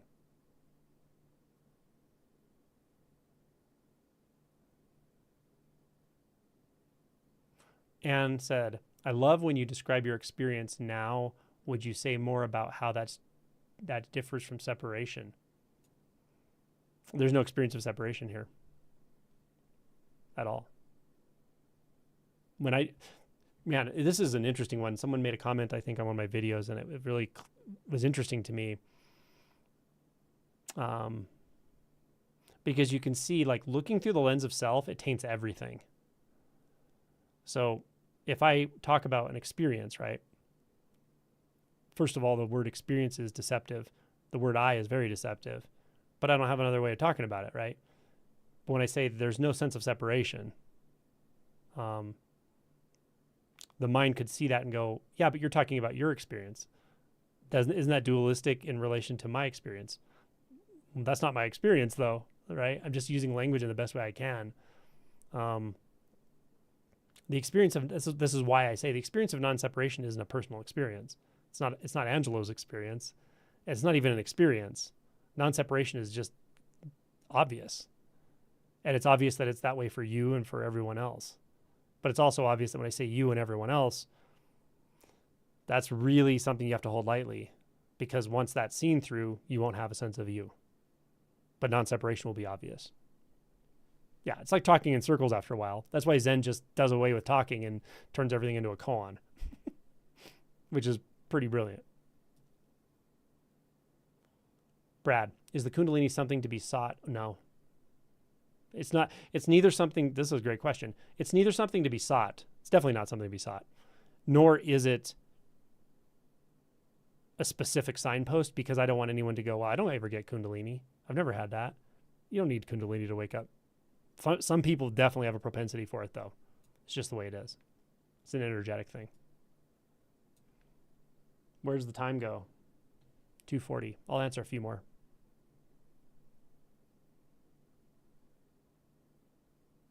Let me see if there's anyone I haven't gotten to. Lynn Brown. I used to push through the fear and anxiety of being out of the house, of going out of the house. It seems so distant now. Yeah. Right? It seems so real and so identifying of you in your life until you break free of anything, any fixation, any fear. And it's like, almost can't even remember what it was like, but you remember it being strong and prominent.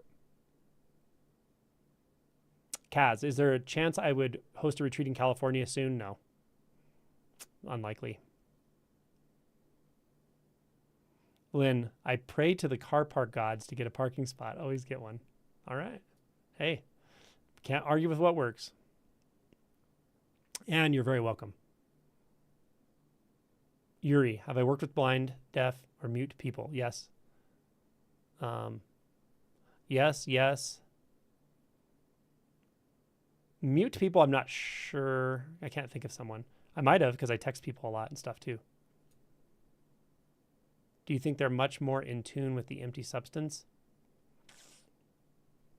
I could say that, but it's, I don't know. It's so different for everybody. It's so different. It's not necessarily a hindrance for sure, to be one sense less than the typical human. May be beneficial.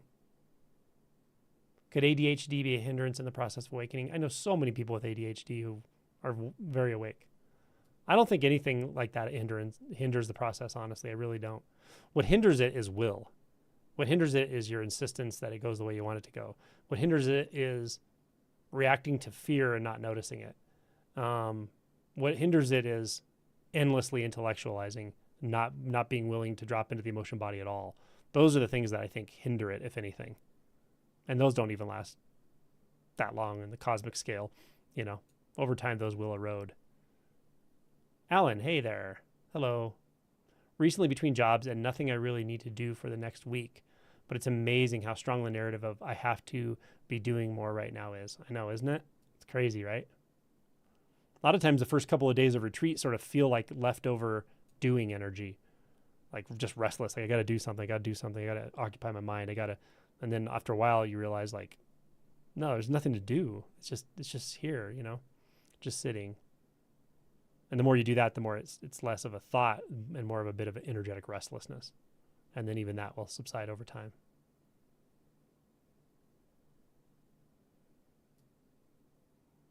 Brad said we can call it faith-based parking. Yes.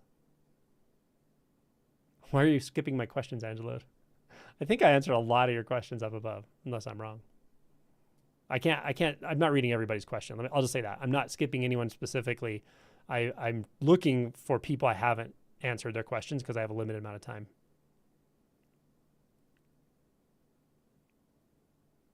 Maybe I didn't answer your question. Throw your most important question down here and I'll look at it. All right. Ian. Ian said, I'm answering your questions with silence. I guess I am. Kathy. Yes, believe more. That's it. And I'm weary of being mixed up in that doctrine. That's the thing. Doctrine and belief, like doctrine is wrought with belief. And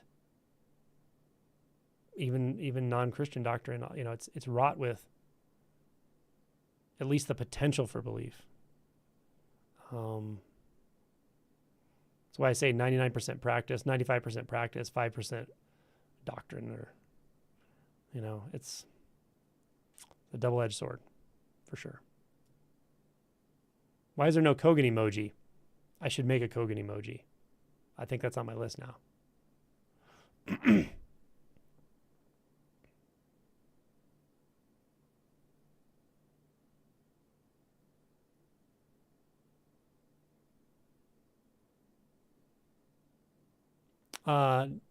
Youre, Zacharias.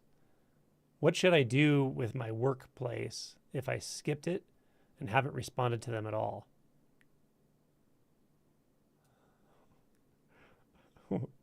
I don't know. I don't know the answer to that. You skipped work and you haven't responded to them. I'm guessing that it's going to take care of itself. That'd be my guess. Oh, Ian mentioned pure math.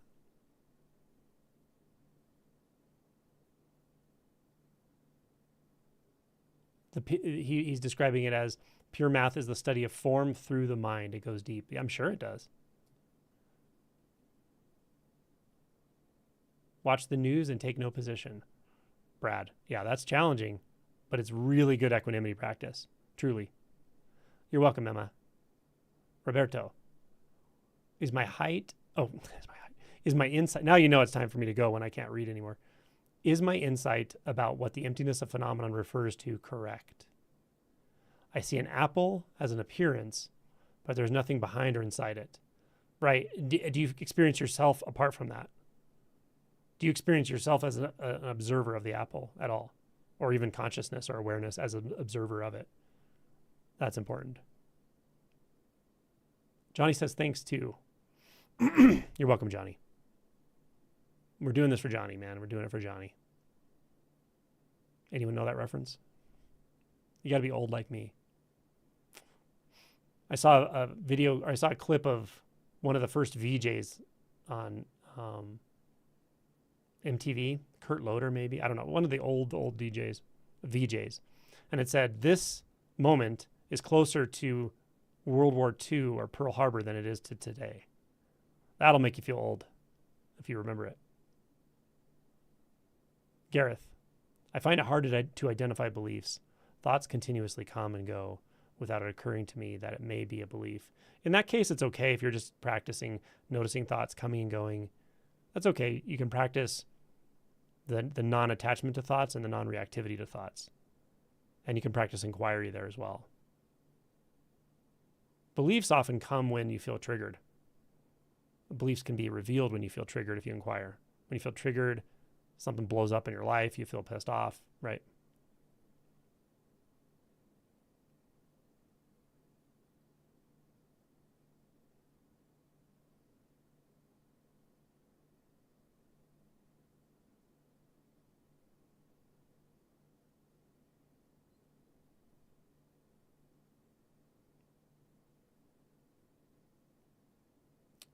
Leslie. I feel either very emotion without any attachment to anything or kind of void. Yeah. Does it feel dry? Does it feel off? Does it feel uncomfortable in any way at all? When I inquire, there's only physical reaction and nothing else lately. Yeah. Do you feel the interconnection? Not that there's a bunch of things interconnected. I mean, do you feel the intimacy of experience? The like zero distance aspect? That's important. If that's not there, it could be some disassociation, but what you're describing sounds good to me as long as you're not disassociating. Pro tip, just say Aum and he will answer your question. That's silly. Aum. Pray to the parking gods. True. You're welcome, Ian.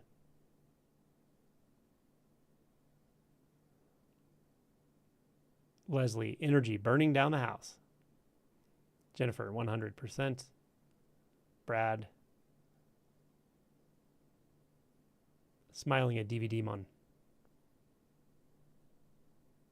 Ari, A-I-R-I. Irie or Ari?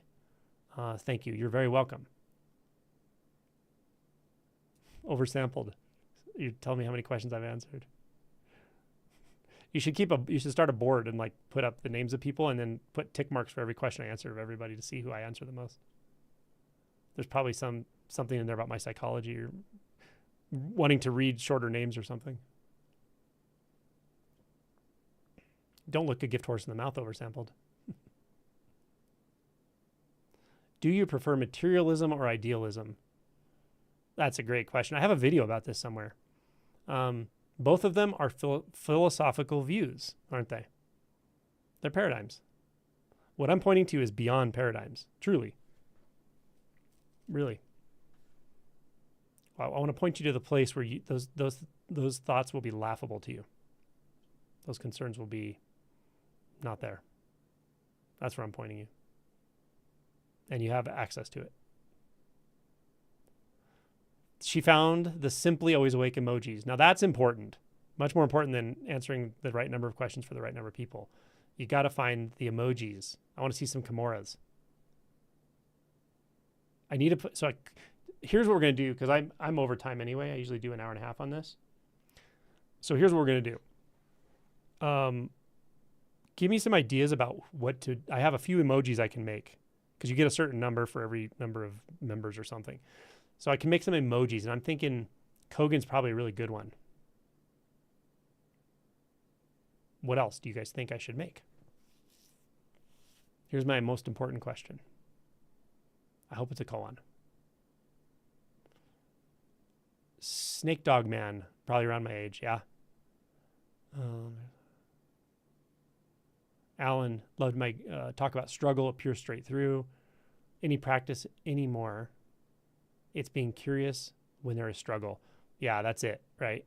It becomes this clear seeing, this clear, you're not really looking anymore. It's just this clear seeing, but with an exquisite interest in anything fixating, anything struggling, anything resisting. That's it. Yeah. And you could say it's no practice, or you could say it's kind of a constant practice. Either way. Okay. Here is Oversampled's question. All right. After I do one-pointed, after I'm experiencing like deja vu pretastes. Okay. Deja vu pretastes. Okay. I like the opposite, vujade, which means you're absolutely certain 100% that you've never experienced this before in your life. It's a little joke. I didn't even make the joke up.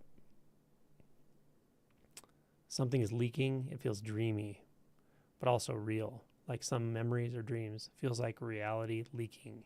Okay? I like it. I'm interested in this in general. Okay? What could it be?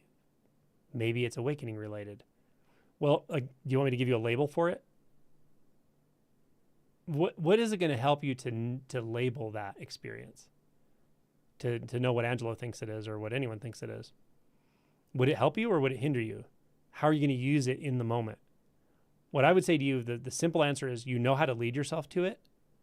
It sounds good to me. It sounds non-conceptual. So if you can lead yourself into the non-conceptual however you can, do it.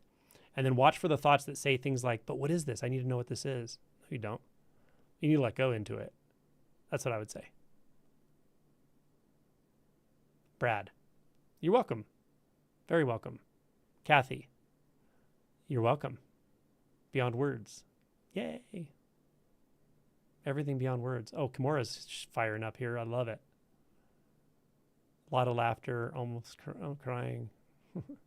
I'm crying and laughing on the inside. Dirty seeker emoji. Oh my God. Could you imagine? That would be funny. I'll think about that though, something out of this conversation. What's a Kogan? Oh my God, I love it. Dirty Seeker emoji. We got Kimura's here. Wanda. We have Wanda. Ramana. I could do a Ramana. Throw a little Ramana into the mix. A little different spice in the guacamole. We got a Nisargadatta. Nisargadatta.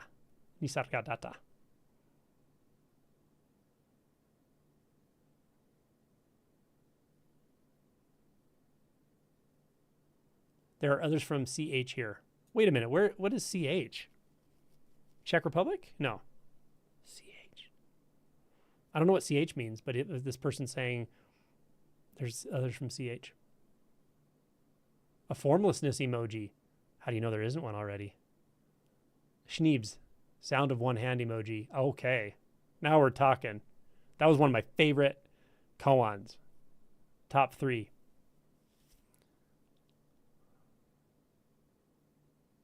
I agree. It's so nice to be around sincere people.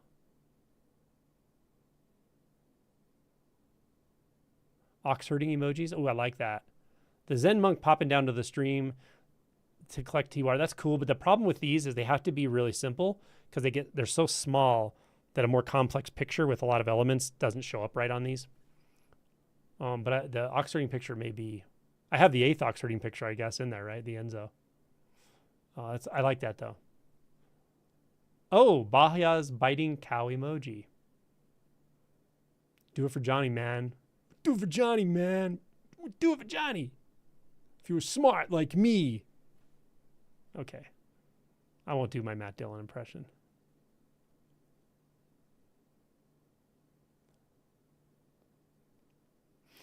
I saw, okay, this is really funny. So this is just a little 80s trivia for y'all. There's a channel somewhere that pops up on my feed every once in a while, and it's like, it's people who go to locations where 80s films were filmed and show them now, like the mall in Van Nuys where like Valley Girl was filmed. We're talking early 80s, right? Well, anyway, one of them was about the motel when they filmed The Outsiders. Let's just take a minute and just talk about how much talent was in the movie The Outsiders. If anyone here hasn't seen it, go watch it. If you have seen it, just go watch it again. But let's talk about the talent in The Outsiders, right? You got Ralph Macchio, Patrick Swayze, Rob Lowe, Emilio Estevez, Tom Cruise, Leif Garrett. What was her name? The redhead, Cherry Valance. She's a great actress too. I can't think of her name right now. Matt Dillon. Okay, I'm gonna give you 2 pieces of trivia about this. You're gonna love it. You ready? This is great. One of them came from this channel where they were talking about the hotel in which the actors stayed. It's a motel. It was near Tulsa, I think. The story takes place in Tulsa. So they're staying in this hotel. And I think this channel was referencing another video someone made. And it was a woman who said they were fans of, they were like groupies, young, I think teenagers probably. They were fans of Matt Dillon. Matt Dillon was known at that time, but some of these other guys were not known. Like Tom Cruise wasn't known at all. And they figured out where they were filming near Tulsa. So they wanted to go meet Matt Dillon, right? So I think what they did was they tried to call the motel or something. They couldn't figure it out.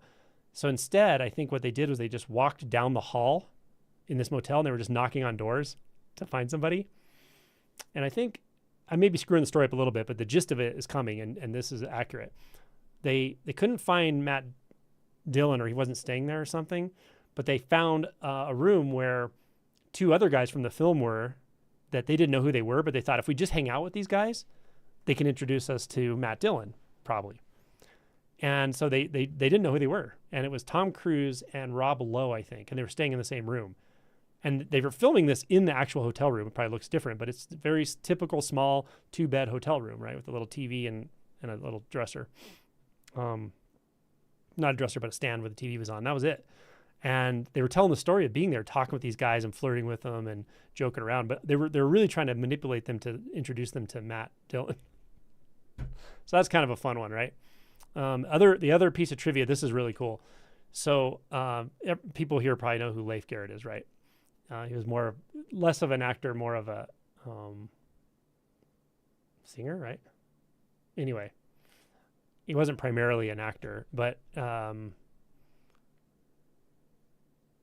there's the famous picture of the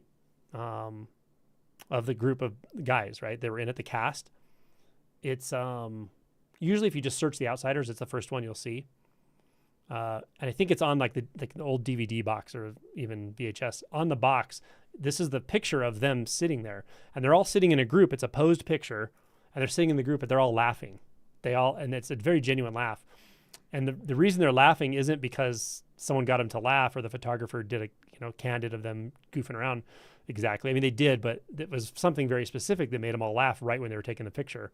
And all it was they were sitting there waiting to take the picture, and they were like getting ready, and the photographer was doing their thing. And someone said there was like a food table over on the side somewhere, and they were I think a homeless person or some random person walked in trying to eat the food off the table, or maybe it was someone from the set or something. But anyway, like whoever was there, the stage manager or the director, someone just said to this person who's trying to get the food, he's like, that food's for the actors, right? And I think that had happened before, but this is a recall humor. So in that moment, Leif was walking in and he went to the food table, and I think they had just talked about this. So Ralph Macchio said, "Hey, Leif, it's only for actors." And they all laughed. They thought it was so funny because Leif wasn't an actor. And that's why they're all laughing in that picture. So I thought that was kind of funny. I kind of butchered the story, but that's the gist of it. Ramana, a taint emoji. I've had that suggestion. I'm not sure. I can probably figure out a taint emoji. I may have to hire an artist for that. Okay.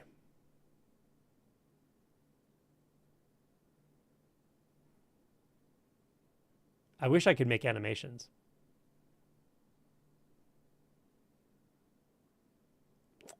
You're welcome, Lynn. You're welcome, Sherry.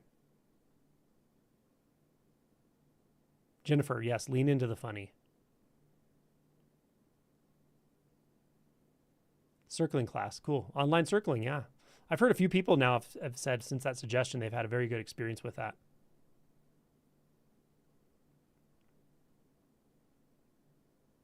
Never seen the movie? Got to see it. It's really good. It's really good. It's got a lot of interesting background to it. And obviously these actors were very young in it. Diane Lane. That's right. And Sofia Coppola. Yes, that's right.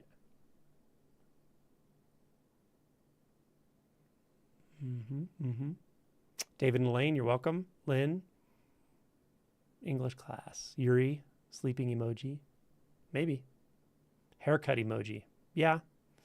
Read this yesterday when I was 2 years old. Oh, yeah. So true. No added sugar. I read this yesterday. When I was 2 years old, I was aware in this moment, and it appears that time has gone by, but I am just here. Much love to you all. Exactly. Carrie, you're welcome. Tia, there is a chat emoji. Teen Beat magazine star. That's right. He was a magazine star. I knew he was something like a heartthrob guy, but he wasn't an actor primarily. We do love Chad. Yeah, Chad's great.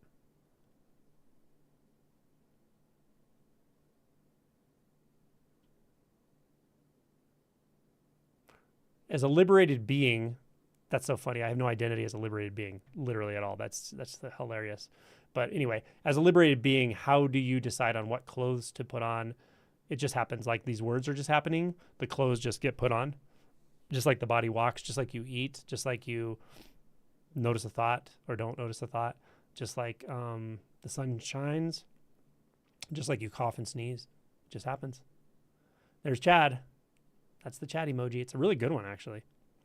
Okay, y'all. It's been a blast. Thank you so much. Thank you for all your wonderful questions. Thank you for your emoji suggestions, and we'll get those rolling. So, double barrel. Can't remember when it is, but it's coming up. Always check the comment tab, community tab. frequently people still ask me, they're like, I'm a member. How do I know when something's coming? Always check the community tab on my main page and make sure your notifications are turned on, and you should get, when I go live and when I announce anything on community tab, you should get an email or an announcement to you. So check all that.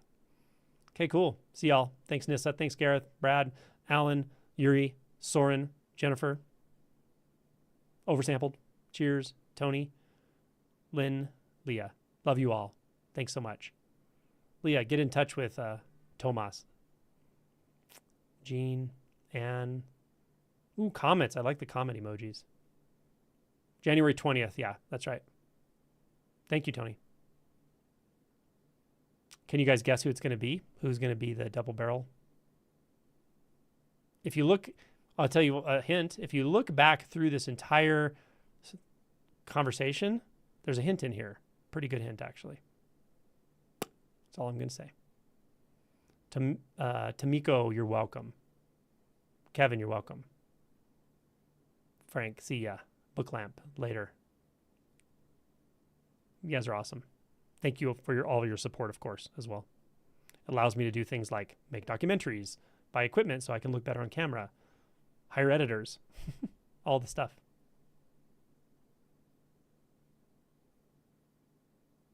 Jesus? Is it going to be Jesus? That would be good. If I could get Jesus on a double barrel, man, maybe I could get someone dressed like Jesus. I don't know. I'll have to think about that. Tony, good guess. Kogan, good guess. Jesus, Tony, or Kogan? It's going to be Tony on double barrel. Interesting guess. Wonder how you came up with that. New favorite Gospel of Thomas quote. If you bring forth what is within you, it will save you. If you don't bring forth what is in you, it will destroy you. Yes. Love it. So many good ones. Okay, y'all. We're out.